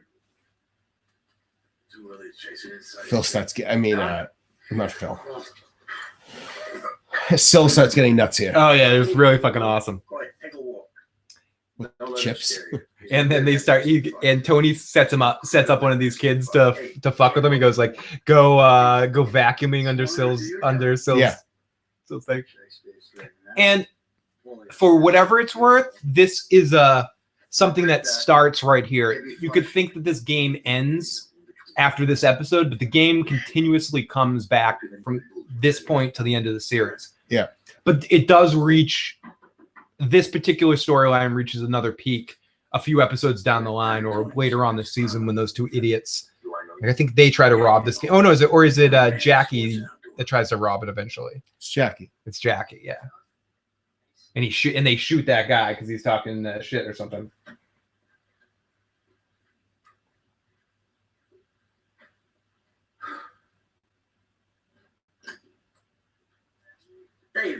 What the hell are you doing? Yeah, what are you doing here, Davey Scatino?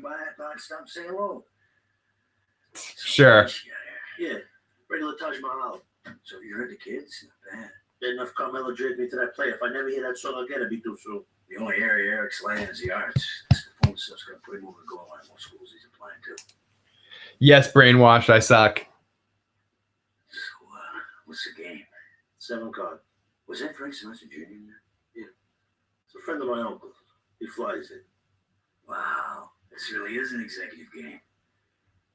So what do you think? There's a resemblance. No, I mean the game. Think I can take these guys or what? This isn't a game for you. Oh, come on. What Dude, chance it isn't a do game for you. Would you want in this game? Let me sit in just once. I don't do business with outside friends. You understand? Hey, do I have to show your high school prom picture to these guys? All kidding aside, I appreciate your position, but come on, Tony, I'm a big boy. What are you holding? I didn't really expect a gamble night. You need 5 G's just to sit in this game. Oh, come on, can't you float me? You know, short term. Hey, Dude, you Short if you don't mean short. see, and Kidding aside. Tony's giving him so many outs. Yeah, you don't have to explain business to me.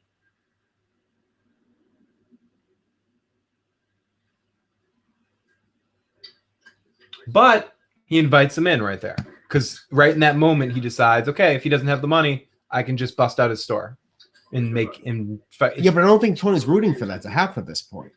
Give him 5 boxes of Z. Good luck. Okay, so when he says, fellas, make room. all right, New blood coming in. I never realized the boxes either was actually each one was 1,000. Okay, so he just gave him 5,000? 5,000, yeah. Because at the end, the next morning, Tony wakes up and says, how many boxes of ZD is? Well, we'll see it in a minute. Yeah, Frank, but I tell you, Nike has its stores, the NBA has its own stores, it cuts in. It's just temporary, So right now, the beginning of the gambling night, It's a duck with a special beans. Dollars. feeling good. Really? Dental implants. Hey, Doc, please. I've heard all the jokes. That's right. 6th Street, here we come. No help. Mysteries about. See, I get it's because I was triggered by that guy talking There's shit. some bad poker in here. I will tell you that. This is where Tony's fucking with this kid. What's the bet? 800. Clean up after What the Sylvia. fuck could you possibly have? Sylvia's a horrible poker player. You miserable fuck. Bet or check. Don't rush me, sunshine. You rush me all fucking night. I study this hard in school. John, please, that's not to you. Good. Dealer controls the game. Thank you. Do you fucking mind? I feel bad for Sunshine because Jackie fucking Jr.'s fucking dumbass methed out crew fucking kills him. He's a funny dealer. What the fuck are you doing? Take it easy. I'm losing my balls over here. This fucking moron's playing Hazel. Get the fuck out of here. I was just trying to sweep the cheese away. Why? Why now? You did. This is so good. This is so fucking good, dude. What? Where do you get these fucking idiots, huh? Where do you get And Tony set this all up because he's fucking bored. What he says to him. Cheese there, all right? I love fucking cheese at my feet. I stick motherfucking bread on my socks at night so they smell like your sister's crotch in the morning. All right? So leave the fucking cock-sucking cheese where it is. Here. Try it. Have a good time. I love how you can just see the look on everyone's face there, trying not to laugh their asses off. And it's, I believe it. Yeah, cutie. Hey, Dr. Freak. You know, it's like that Viagra shit. Hey, well, quit this fucking guy. I heard they were sinking a crate of it down to the Titanic to try and raise it. Very good, very good. All right. That guy's so annoyed with Polly. Hey, Bloody Talker. Good to see you, buddy. Long time. We are towards the back half of the second episode that we're watching. For a timestamp, if people are curious, 24 minutes and 25 minutes. No, we're not the we're right at the halfway Right point. at the halfway point right now. Recall, because you ain't got dick. Can I steal this fucking hand? I think I can. I'll raise 12. See? At least they're not doing You got shit now? the fucking horrible, like, this is where Matt and I might get a little like poker annoying. I hate it on television shows when they play poker and they go, I call and raise. Yeah. Where they do that in every poker on anything in the 80s ever, if you're watching it on any television show. You slow roll me. What the fuck were you doing in that hand? His money's good. He wants to sell. It's his business. Fuck you, dude. So that's supposed to show, I don't think it was clear in the poker on what they were showing, but they were supposed to show you that Danny's out there playing like shit draws, and he's got lucky on getting a draw there, like meaning going in on less good. He probably had the odds though at the like if there was 3 or 4 people in the pot. Maybe. We do have, and I don't know if he's watching at some point, Big Kev, who cashed in a World Series event this year and is out there playing poker. So lots of love to Big Kev, our resident poker expert on the in the motherfucking chat.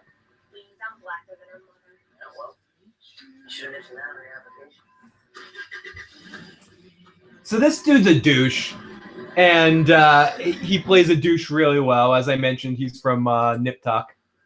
And the last we saw of Danny Scatino, he was up money. He had got 5 boxes of ziti and was playing and won a hand.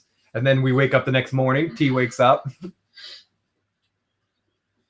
time is it? It's almost 9. So they get a rake from every pot. Is that how the house makes money here? Oh, so they want to close the line. They probably get, yeah. My guess is they get a tiny rake from it, and on loaning money. Right. But you got to figure they get some sort of Please, Tony, put a little book in it for me, would you? house pot sort of thing, like casino numbers or something like that. Like, what's the casino get? Like, No, I have a 1.5% out of pots or something like that. A friend I know runs a game in Brighton that's like this. And how much does he take from? Like 10 to 15%. It was gross. I was like, yeah, all right, we're all set. I'm never playing in that.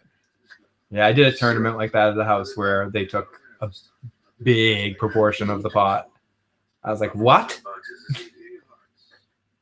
How many did he say? 10 while you were asleep. He said you okay. 9, 10. No, I said 45. 45. So he's in for 55 grand. No. 45 and 5. He's in for 10. 10. 50. He's in for 50. He's in for 50. No, he's into a total of 45, he said to him. And now this is. And who shows up? This fucking line. Richie Aprio. Johnny Sack. He must have free tokens at the tunnel. I didn't expect to make a dime with this fucking. Does anyone like Richie? Has he always just been the piece of shit that people fucking like, oh, fucking Richie? How'd you get in there? Like, I want to say someone that I'm thinking of in our group of friends, but I don't want to say it because in case they ever watch this, or I don't even want to do code because I don't think I could like do it. But I want to say it after the show. Who I think of?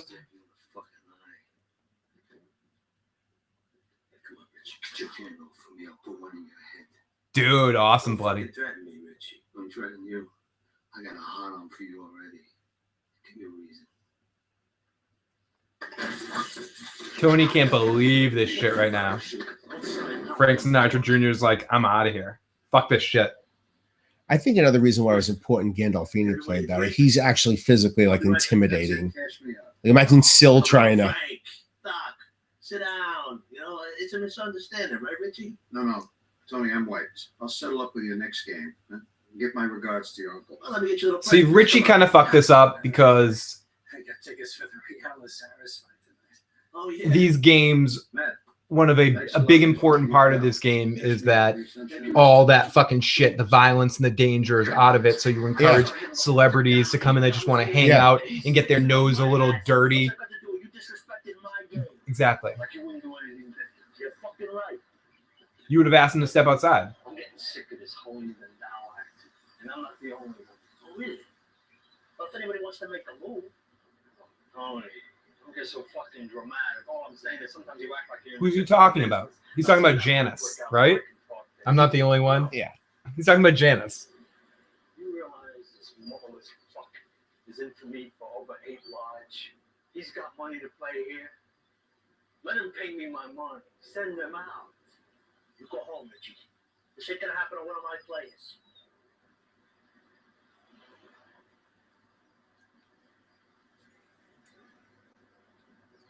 Richie's right here. Like he shouldn't have No, made he's this. not. He can't go in and do that. At the No, no, game. not in the game, but he's right about He Danny. just cost them money. Of course he is. He's right about Danny. But Tony's not going to send him outside right now. No. And he's Tony's friend. This is where Danny Scatino finally sees the other side of Tony Soprano. One day. Dude, Bloody Talker, that's awesome. Get the fuck up and you're gonna go get my $45,000. No problem. 45, okay. Jesus, how about the look on that silly, huh? Why don't you shut the fuck up? I could use a schwitz. Wanna go for a schwitz? So that's amateur hour from Scatino, where he's. If after one day you don't give me every penny, I'm How gonna do you send just somebody keep down buying there in for 45? every Saturday for 5% interest? If you don't have it, it gets stacked up to the principal. You understand? Listen, Tony, I had a good run there for a while. Do you think Scatino really believes Tony would never hurt him? I think he's honestly just a gambling addict. Yeah. And not really in control of what the fuck's going on at all. Yeah. My what? How your daughter made out of boat? Yeah. And see, this is what he doesn't understand. Would you like anything else? Yeah, would you like anything else? Do you come on, stop talking to me about this. Well, he bullshit. just fucked him. He also just made shit really bad between him and Richie, and that's his fault. 2 days. He really just doesn't get it though.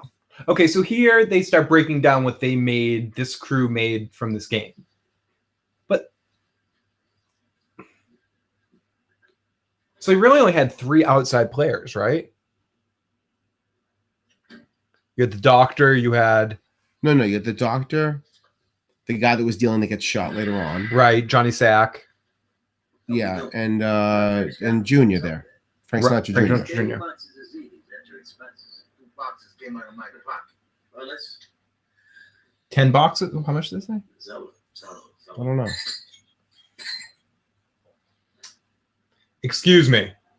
Rewinding a few Yeah, seconds. so we're doing research on boxes of ZD. Yeah, we want to know how much money they actually made. Here goes right here.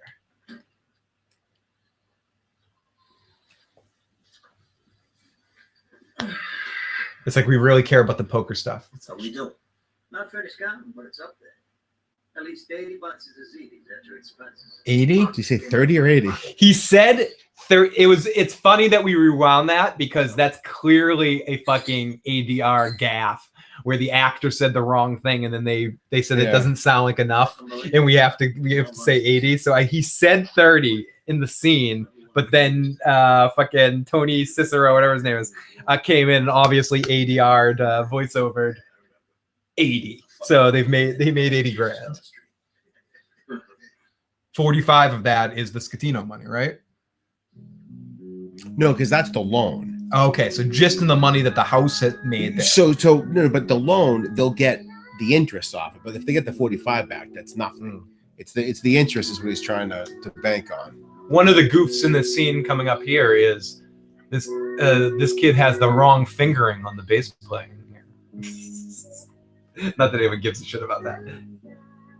Good catch, Phil. Yeah, I did.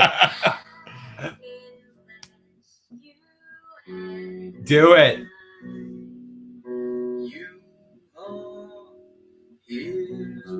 Oh, shut up. I love Toady. He's just like, Pig, what the fuck? Trying to get some sleep. I've been working all night. How you doing, Eric? Pretty good. Sounds good. Thanks. Are you awake now? Yeah. Good. Close the door. Hey. Where's your mother? The store. Did I touch? Uncle Tom's father died. Whoa. Tom Senior? Oh, interesting. There's no interaction between Furio and Richie in any episode that they're in. No.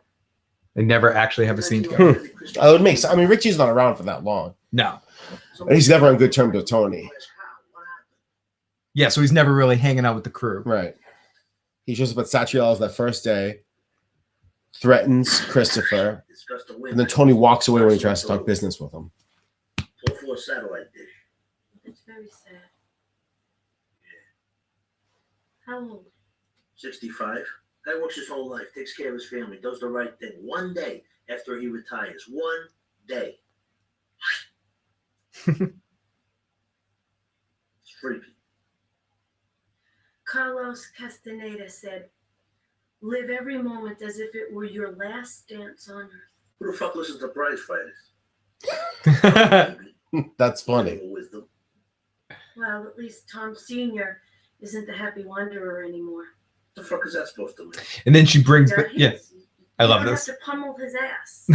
As she starts feeling if she's going to do this, she has to be herself. Maybe you know what you're talking This is about. where you get to feel a little bit more of what her as Carmela would have been when she starts barking back at him. It's like, maybe I shouldn't have said that. Is this at the point where she starts becoming an alcoholic and she starts like drinking after sessions and shit? I don't think so. I don't think yet. Nobody told me about. You believe this shit? Was he seriously developmentally disabled? Serious? No, he had everybody in stitches back then. She's like, I can't have a conversation with this fucking person. Now that you found out that you have a retarded family, do you feel better about coming here? What? Is it permissible now? Is it enough of a sad tragedy that you can join the rest of the douchebags? But you're right. Like when she screams, it's not quite her best work. When she's just being sort of snarky is per her best, where Carmela is such a character, you know, is as equal. And I've said this a lot. Right, she needs to be able to push back against him. Exactly. Speaking of the star of the show. Yeah, seriously.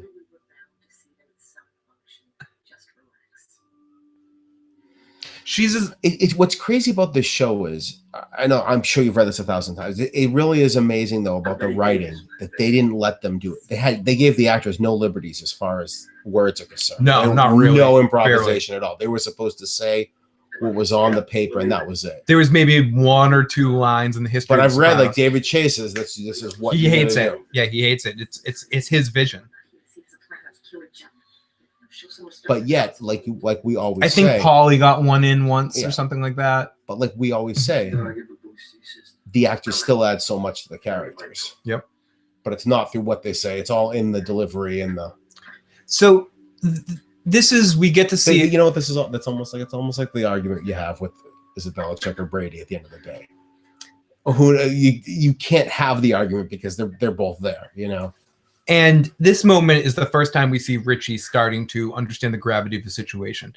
If what ultimately doesn't happen to Richie doesn't happen with Janice, who knows where that ends up? Who knows where that ends up? Because Richie seemed to be going in a direction where he was understanding that he needed to respect Tony more. Yeah. And it starts here. I don't think you can smoke it. Who's gonna complain? Huh? Him? Hey, you mind? Tony's such a You don't dick. mind. Listen, Anthony, I'm sorry. I'm sorry about blowing up in your game. And I think later in this episode, he defends Tony to Janice too. What am I supposed to do with you? What? Back off and respect the title, you fucking jerk off. It's your ball. You make the rules. No. I don't make them. They've always been there. Now you get this. David Scatino doesn't pay you a fucking penny until I get mine first. That's the tax you get for raising your hands in my game. I get mine first, then you get yours. That's the way it's gonna be. I'll do something. How's it gonna look? And Richie gets it. Right. Like he gets that. If everyone could It's just tough for him. Wow. The HD on your TV, Tony looks a lot sweatier on your TV than he does on mine. It's part of the reason why I'm excited to rewatch this. It seriously is like a whole other dimension of how much better It is. the You don't picture is. understand. It looks weird when you You don't watch understand that. how bad the television. Not a bad, but we. No, I mean, even when I watch it at my house, and I have like I have like a 720 plasma I've had for years at this point. Yeah, 9 years, 10 years. Yeah, However long I've owned my house for. we're like the TV we were watching on before in my other house was, or the other one we had here was. First, let's drop the subject.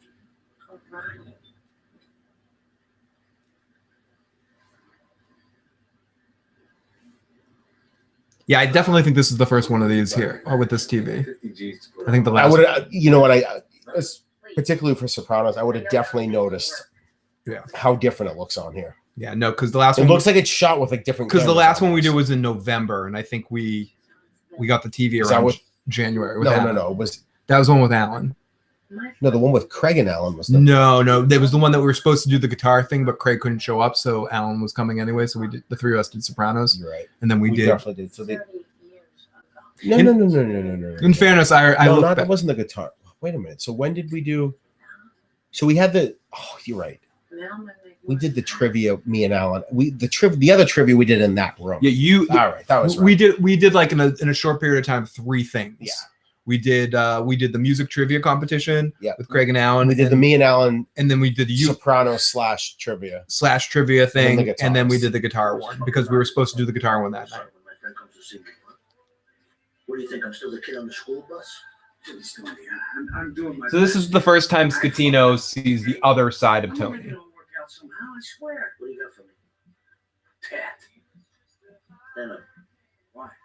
because I just said so. Because I'm gonna fuck you up. Because you fucked me over. I'm Do gonna you rip your fucking head off. Get up. really not understand what kind of person you're dealing with?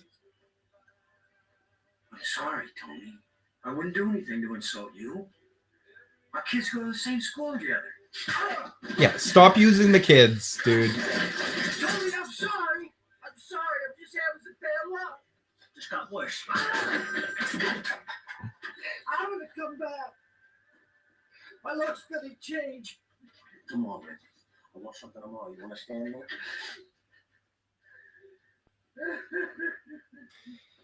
And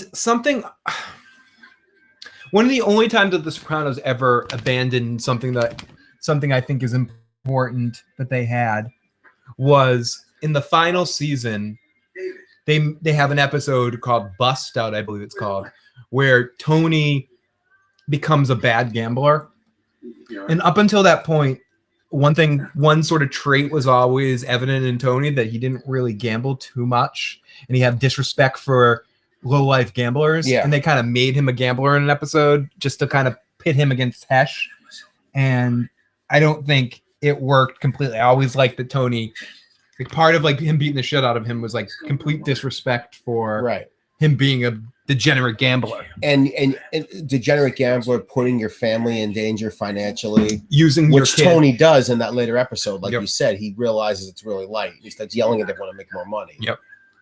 And using the kid against him and all that sort of Yeah. stuff.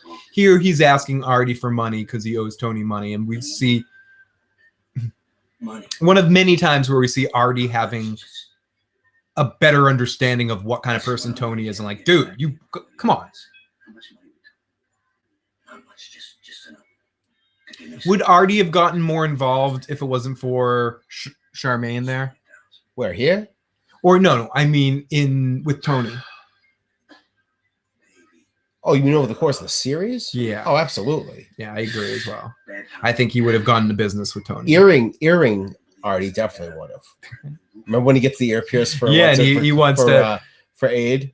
Excuse me. Yeah, he thinks he's gonna have sex with Adriana, and then Yeah. there's that other girl, that Benny's Guma. Yeah. Then there's him when he tries to loan money to someone. Oh yeah, he turns into like a tough guy. Yeah, it doesn't work. So No, it does not work at all.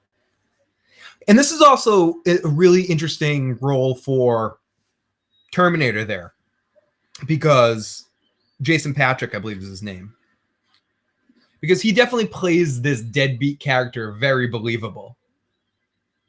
And I think, especially at the beginning half of The Sopranos, the first 3 seasons, they don't always do an excellent job casting some of the guest actors. And I think this episode stands out to me in my memory of the series, and this character stands out to me because he does such a good job in this role and makes you care about this guy in some level or understand him as a degenerate gambler, as he makes up some excuse to be pissed at his son and takes the car to give to Tony to start to make good on the deal. I wonder how much Tony gives him for the truck. right. 15 grand, you think? 20 grand or something? What he gets for it? Yeah. There's not all open the doors. Less? Warned you and warned you, Eric. I didn't do anything, Mom. Eric, get in, Mom. Fucking ain't home. You apologize right now. Danny Scatino. Tony could have at least painted it. Sports utility vehicle. Yeah, Tony, what are you doing? Tony, that's the friend. This is a fucked move by Tony. Yeah, just sell the fucking thing. Why didn't you sell it? And if you were going to give it to her, Is this Alex Catino's Jeep? Yeah, it's yours now. His dad sold it to you? why not paint it? You have Pussy has the body shop. Right. Get the thing fucking painted. Something like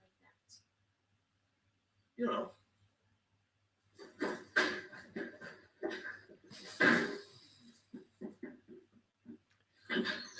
I'm so team. I'm so.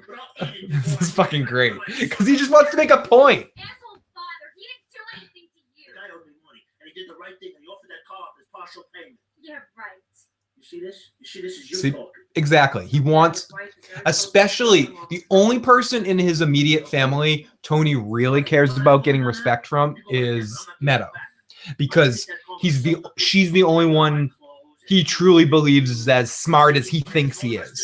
You know, that she understands Oh, something. he respects her too. Yeah, he respects her. Respect AJ. And he doesn't respect Carmela either. Yeah. Even though Carmela is very intelligent.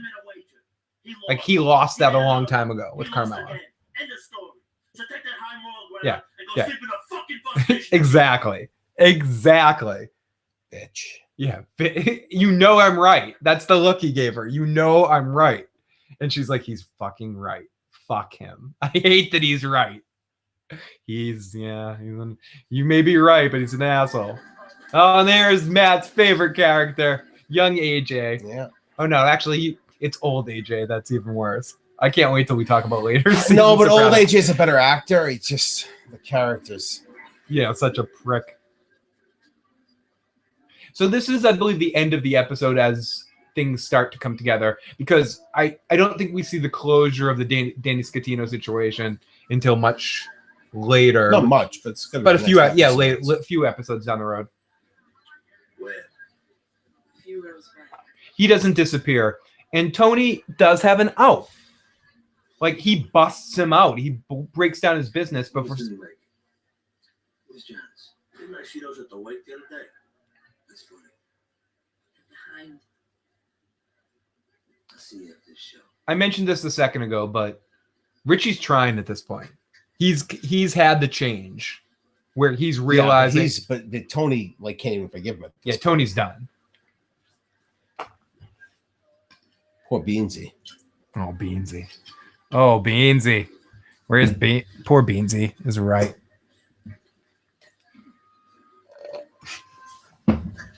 Just keep thinking, Meadow. Eric, come on.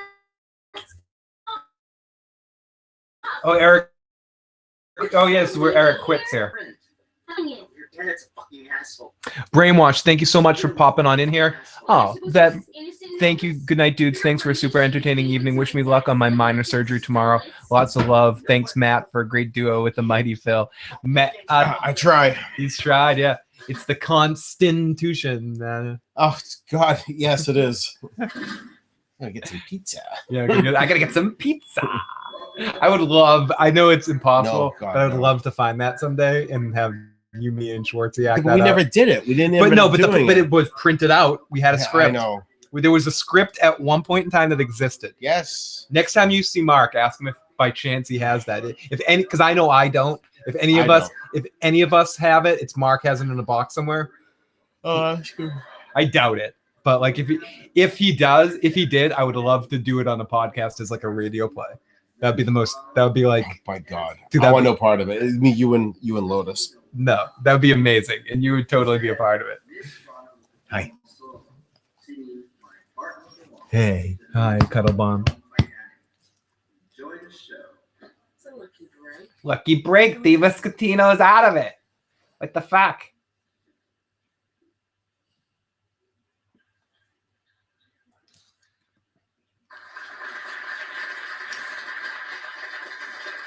So we see the breakdown between Meadow and her friend, which pops back in every once in a while. And I believe this is the end of our episode, unfortunately. Yep, the Happy Wanderer. This is like this episode a lot, and I think The Sopranos has a couple of different peaks throughout the series. I think there's the first peak that comes season 2. I think the dynamic and the cast that they had in those first couple of years. I think season 1 is a little. What's weird is there's almost no Junior in this. I don't think there is Junior in this. No, I don't think so either. Except, is he weighing himself in this episode or the last It one? was the last episode. And there's no what's it called in this? There's a lot of people missing in it. There's no. Is Paulie in this? I don't think Paulie was in. No, Paulie was at the poker game. He was at the poker game. Yeah, they were. Pussy wasn't in it. Pussy wasn't in it. Furio. No, AJ at the end. No Furio in this one. And that's something that I hadn't realized till I started doing this rewatch with you. That I honestly hadn't gone back and really watched them in order to see how many episodes like people are completely absent from. Yeah, the only ones that are in almost every episode are Tony and Carmela. Yeah, and Christopher. Was Christopher in this though? Christopher was at the poker. He was at the poker game, right? Christopher the Fox Ziti. Christopher's in a lot of episodes too, and it's okay. So and Christopher after him, after Tony and Carmela, has the most episodes that are about him. That are besides his arc is a major driving force in and he's the only other one that gets perspective episodes. So a couple of additional notes here. We see a slight softer side to Richie here. He apologizes to Tony for his behavior at the executive game and defends Tony in conversation with Janice. Janice is becoming more monstrous as the season progresses. He or she eggs Richie on, citing that Tony's lack of generosity towards him. She notes that $50,000 Tony gave him when he got out of prison is less than what a mailman would earn. The final scene in the school auditorium, Tony enjoys the sweet scent of a bouquet of fresh flowers. On the other side of the curtains, Meadow struggles with the consequences of how Tony makes a living. The episode closes as Meadow's classmate Gruden sings the powerful whatever. The song quickly segues to an English language version of the German pop song The Happy Wanderer. Over the end credits, the version of The Happy Wanderer, particularly because of the juxtaposition of the solemn opera tune, comes off sounding as silly as Tony's simplistic conception of The Happy Wanderer in Melfi's office. Now, Paul Mazowski plays the executive game dealer. He was an accomplished director and screenwriter nominated for several Academy Awards. He appeared in many films and TV shows over a 50-year period of time. Now, Corrado is in this episode. This is the episode. Says that the brother Eckerly looked like George Raft. That's right. He was in it for that. Raft was a handsome leading man, best known for playing gangsters in the 30s and the 40s. It's such a Junior line. It is. And references to the sun thread their way through the episode. The Eagles' Tequila Sunrise plays the sportsters. Eric and Meadow were a duet of Sun and Moon. Okay. Miss Saigon, the poker dealer's nickname is Sunshine. That's a little Sun and Moon stuff. Now, continuing the freshman patterns of the Sopranos, cast members having relatives also show up in the series. Paulie's real-life older brother Carmine Sirico appears in the episode as nameless dealer in this episode's first poker game scene, spouting a few words. Oh, wow. I don't think that's the same dealer, because didn't they mention him before? No, it's Sunshine. I think that's Sunshine in this episode, the first poker game scene, spouting a few words, all of them off camera. It stands out as one of the only TV film credits of Carmine's acting career. This episode features a very earnest appearance as Frank Sinatra Jr. Nancy Sinatra would also go on playing later. The episode title, Happy Wanderer, is also the name of an album by Johnny Lang, and Meadow has a poster of him in her bedroom. There's little of no interaction between the characters of Furio and Richie. Meadow Soprano's friend plays a bass riff while Meadow sings, but his left hand fingering the bass neck does not match the tune he was playing. Correct. Why were Tony and Richie talking about not paying back the vendor in front of the delivery men? The delivery men should simply tell the vendors they're not going to get paid for the items they're shipping. When Tony and Meadow are arguing in Meadow's room, the gold charm medal on Tony's necklace is alternatively inside out and then outside of his white shirt. Weird. During the scene where Furio talks to the motel manager, a second hand on the clock behind the managers doesn't move. So maybe it's symbolizing that this is all forever. Corey Mitchell. Or maybe they just forgot. Corey Mitchell says, still hate you, Carmela. Still hate you after all these years. So, Matt, thank you so much for being here for this. They were both good episodes. So. And our next two episodes will be D-Girl and Full Leather Jacket.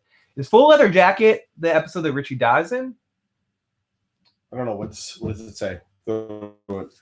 Although Tony forced him to build a ramp at the pizza parlor. He's paralyzed and decides to make a peace offering. I'm happy with their lowly stats, Christopher's lackeys, Sean. Oh no, that's that episode. Okay, so Do you know what that means that they do for him?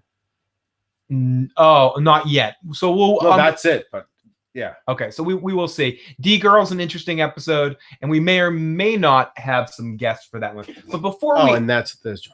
Yeah, before we end, couple more things about the movie. What are you hoping to see in a Sopranos movie? Here's one thing I'm gonna say. Because I've been holding on to this. Do you want your last beer? No, I'm not staying. I gotta get home before I get yelled at. Is that this actually wasn't me? It's my friend. We'll just call him the PD if he's ever listening. He said he doesn't want to see a prequel for the following reasons. One of the things that makes The Sopranos such a great show is that it takes place in a time period, the late 90s, early 2000s, when the mafia is in such a weird, tough situation of trying to pull stuff off in the age of, he said the problem with the 60s is so many movies done about the 1960s with it, but it's just so much easier to be in the mafia in the 60s. You're talking pre-rat, which is a huge part of it. Like, there weren't rats in the 60s yet. That's when it first started. It was a little after that, early 70s. Ooh, Lotus. A big that, and the fact that like you could still completely buy everyone off and it was okay. And a big foundation of the Sopranos arc is Tony coming to grips that he's leading in a world that isn't like his father's world. Not even close. So if we're just taking a glimpse of his father's world, is that going to be interesting enough to carry a plot forward? No, and that's why part of why this is so interesting is in so many ways that they legitimately had to almost run legitimate businesses along with everything else. I also and see with them deal with technology and things like that. I agree with the PD to a certain extent. And it just can't be straight bullying in the way that it used to be. And I also don't know how well the cameos or the references to older characters are going to come off anything but cheesy. Like, oh, hey, there's young Tony. There's a kid. Hey, look at young Feach LaMotta. He was, he was a son of a bitch. Hey, it's tough to make. Carmine Sr. when he was the junior. Very rarely have things pulled off prequels well. And I can only think of one thing off the top of my head that is a well-made prequel, and that's Better Call Saul. And it might not be Avengers, not Avengers. Any of the X-Men? You like the X-Men First Class or anything, or no? Or whatever the First Class was. Is that the first one? Was that the Kevin Bacon one? Yeah, that was pretty good. That's pretty good. I'm just saying that was one I remember being like, I thought that was gonna be a lot worse than it actually. But that's different than that's a movie, I guess. But prequel television series, and that backstory's already been kind of made up. Yeah, like because it's all the comics and it's all sort of it's just doing that story of the comics, which happens to be before. It's like taking a series that's successful as a series, and then trying to pull off doing a prequel of it with characters that aren't the characters or the actors that make the series captivating or interesting is tough to pull off. It's all going to depend on casting. I think even more than the script. We've gone over this a lot tonight. Carmela's cashing in the briefcase on Tony. She's going to the bird feeder. You stole $20,000 out of the bird feeder. You're fucking insane. Listen to yourself. But I think what Matt and I have said several times while we watch the series, even watching back and not looking at things as if things age well or not, but just talking about the concept of The Sopranos in general. I think the characters and the acting and the casting decisions of The Sopranos is for the main cast, Tony, Carmela, and Christopher especially, and some of the side characters like Polly and Sil are so important to the show that I don't know if you have even another great actor like James Caan playing Tony Soprano and friggin' Caligula playing fucking Christopher. But the show is good. Caligula, you know what he ended up doing? Caligula? No, what else was he in? No, he got arrested for murder. Oh no, I didn't know that in real life. No, really, I did not know that. Oh, we gotta look that up afterwards. Yeah, he absolutely is like in prison for the rest of his life. Oh, that'll be nothing. He killed someone in New York. Stop. Hashtag leave her alone, Caligula. Stop being cryptical about it, Matt. What happened? No, but yeah. So I think the characters and the casting decisions are just as important as. But part of what made this show so great is none of the people playing them were A-list actors or even B-list actors. So can Dave Chase do that again for a movie? Can he because I don't excuse me. God, but they were all such great actors. Do you want to see named actors play these parts in this movie? No, because honestly, he's more known for this Joey Pants is the only person who's like a well-known actor who I think really kills it in this. Okay. But he is also his Feach. He didn't become features in it for one episode. And And, really on how many people really know Robert Loggia? How many people really know Robert Loggia? What's his name from Rocky playing Bobby? He's awesome, but that's a cameo. Burt Young. That's just like a strict cameo. But yeah, again, but it's are these A-list actors? You can't name another thing that Burt Young has been. Exactly. And I don't love Buscemi. You don't love Buscemi. I don't love. But part of it's because I don't like seeing a really famous actor. I don't even like in these roles. I don't even like the guy who plays. Oh, what the hell's his name? He's famous. He plays the nurse or not the nurse, the like the orderly when Johnny Sack is dying. Oh yeah, I know who you're talking. You know who I'm talking about. I think he's a director. Yeah, I know who you're talking about. Chris and Paula's chemistry brought to another level. Thumbs up, homie. Yeah, they really did, and that's part of it. It's all that chemistry. Looking to the prequel movie, can they recreate that with other actors? Star Wars tries every time, and sometimes they hit, sometimes they miss. They try to bring in fresh, brand new blood and have the characters and have chemistry work. Chemistry is something you can't quite always cast or figure out. Yeah. And I think as important as Harrison Ford wasn't well known when he became, when he started in that role the first time. So I think this movie has a lot of pressure on it. And I think even if David Chase casts or writes a really good movie, it still needs to be cast well. Okay, so to continue. So here's the problem. I don't think we could actually name the right people for those roles. I was just about to ask you. They're unnamed people. I was just about to ask you, is that the case? Because they're unnamed people. Are they unnamed people, or they may be someone like Gandolfini? Who what do I know Gandolfini for? I only know Gandolfini as the dude from True Romance before I ever saw this. Like that's it. I don't know who Edie Falco is before this. Do you think they need to cast stars in this, or do you think they need to cast unknowns? And I think that's what makes this so good. But yet you have to find actors that are that incredible. But having said that, it's hard though. Tony doesn't nail it. For episode 1 isn't even Tony. Does The Sopranos wasn't even Tony? They have to develop those characters. I'm thinking about this as a Hollywood movie. This is why on HBO, yes, and not a Hollywood movie. From a Hollywood movie's perspective, do they need to star this shit up with 1 or 2 big names to get people to go out, or it's the worst thing you can do? But I know, but is that what they're gonna do? None of these actors get in the way of the characters. Will just the name Sopranos sell enough tickets? No, because I think because I think David Chase will do a good enough job with it if he gets the right people. Now let's go to the live chat here for a second. Excuse me. Star Wars is not. I could see it. Definitely a different take. Star Wars is not The Sopranos. The actor of Ramsay in Game of Thrones. Give me a villain, a foreign gangster role. Who knows? Look at Heath Ledger's The Joker. Blew us away and brought Batman up again. The Sopranos. So Johnny makes a good point that with everyone, or not everyone, most people that are fans of these movies would agree that Jack Nicholson delivered a really good performance of the Joker. And I think most of the same people would also agree that Heath Ledger delivered another really good performance as the Joker. The weird thing is, though, they're playing famous characters, though. These aren't famous characters. That's the weird part of it. So Tony's dad. No one's playing Tony. People playing Tony's dad. But people. but the difference is that the Joker is like iconic.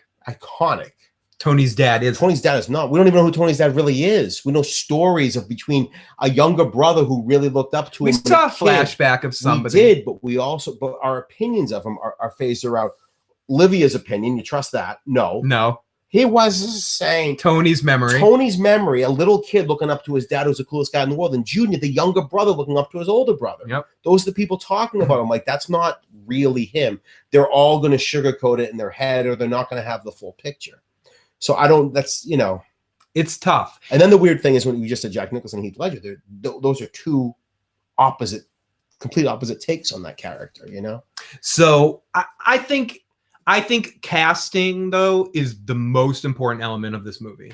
I think more than story, more than the director. I think we both trust that the writing will be. And I trust that David Chase, who's being the rest of it will be as anal retentively done. He's going to find the right director to do the kind of movie he wants to get made. And every word will be exactly how he wants it. Yeah. And the settings and the cinematography, all that crap's going to be perfect. It's the casting. And what they decide for the story. Am I going to give a shit about these characters? And am I going to be engaged enough in the story? They could do it that way too. It could be such an engaging story. But if it's just a movie, you have to have a plot, which this doesn't really have. You know, it has to have like some plot to get through in a couple hours. And Jay says The Sopranos is not big enough to sell a movie, and I question that too, Jay. This is why kind of what I'm getting at is that I fear that they may have to cast at least one of these roles as a big role to try to just sell tickets. No, I think you guys are insane. I don't think that I think it's been a long time, Matt. You don't think everyone who ever watched The Sopranos is going to go watch this? I do, but is that enough to make back how much they're going to spend to make it? But this isn't George Lucas. This is David Chase. He has a level of integrity he plans to keep with this. Yeah. This isn't about selling action figures to him. This is about like his statement. This is like his legacy. Johnny Boy Soprano teddy bears. I mean, this isn't what it is. There's not gonna be fucking Ewoks in this. Like, it's not gonna happen. They don't. Damn those Sopranos. Johnny also says, exactly, if you choose the right dudes, the script is secondary. Totally, Phil. Hence my point too. My eyes are on the cast. Make Ramsey young Richie Aprile, and I'm happy. Phil, I want young Richie Aprile would be amazing, dude. Like a 15-year-old Richie Aprile. That would be great. You got to figure that Jackie also is a character that there is some room to mine from. Kind of, but he's going to be 8 years old, I think. I know, but would you hate? I think Richie's 16. If a first movie, I think Paulie's 25, and I think that's going to be great. But I don't think if this movie is successful, it's not going to be the only one. The second one will be the rise of Richie. Then why just make the fucking miniseries? The rise of just make the miniseries. That I'm the wrong demographic because I always want things to be TV because I like TV better than movies. I always have, even through shit TV. But I don't know. It's interesting. The kid from Stranger Things for Jackie. It's going to be interesting. All that I know is I strongly think, and I know Matt's still dubious of this, that this movie is going to happen. And Matt and I will be covering it. Dubious. And when it comes, Matt and I will be watching. My wife's coming with us, just so you know. Matt, she loves this movie. So Stephanie, Matt, Jen, Stephanie, and I will all be going to see it opening night, and then coming back. We'll go to the escape room. And then coming back here to do an escape room. No, they'll all be wanting to escape my podcasting room because we're going to come back here and do a immediate reaction to it. But everyone, thank you so much for checking out this live podcast, live watch. Johnny Indie Boots. Thanks for watching. Phil and I do what we'd probably be like. We would just do anyways. This would be amazing. Yeah, but realistically, like if we were going to do this anyways, we'd probably be doing it alone. Right, we wouldn't be doing it together. So actually, guys, thanks for an excuse for Phil and I to get together and keep our friendship going. Otherwise, this to hang out, to watch. Thank you for joining. And also for anyone that cares about such things, tomorrow. What did Joe think? What did Joe think? What did Joe think? Was it good or did it really fucking stink? Joe Dirty Locks and I will be on in the afternoon around 1 o'clock, 12:30, 1 o'clock, to talk about what Joe thought about the most recent episode of The Walking Dead. And we'll also do a little bit of a preview for the new episode and take a couple of comments and questions, do some cleanup work for Jessica Jones stuff. Jay says he left a message. We'll get to that and maybe some other stuff as well. Mike Bushnell, you were correct. Season 2, trash. It's not trash. It's just Matt. A huge letdown. I send Phil money for our friendship. It's okay. I've been sending Matt money since 3rd grade. Yeah, to be my friend, and I it's an excuse to get him out here and hang out with Matt. Everybody, I'm here for the dog. That's it. He is. He's here to cuddle with Lotus. We'll talk to you guys soon. Hopefully, sometime in sooner rather than later. April vacation, worst case scenario. Yeah. Worst case scenario, April vacation. If not, Thursdays around 4 or 5 o'clock p.m. Every other week or twice a month or once a month. We're going to try to do things. So expect more Soprano stuff very soon. Talk to you later, Matt. Bye.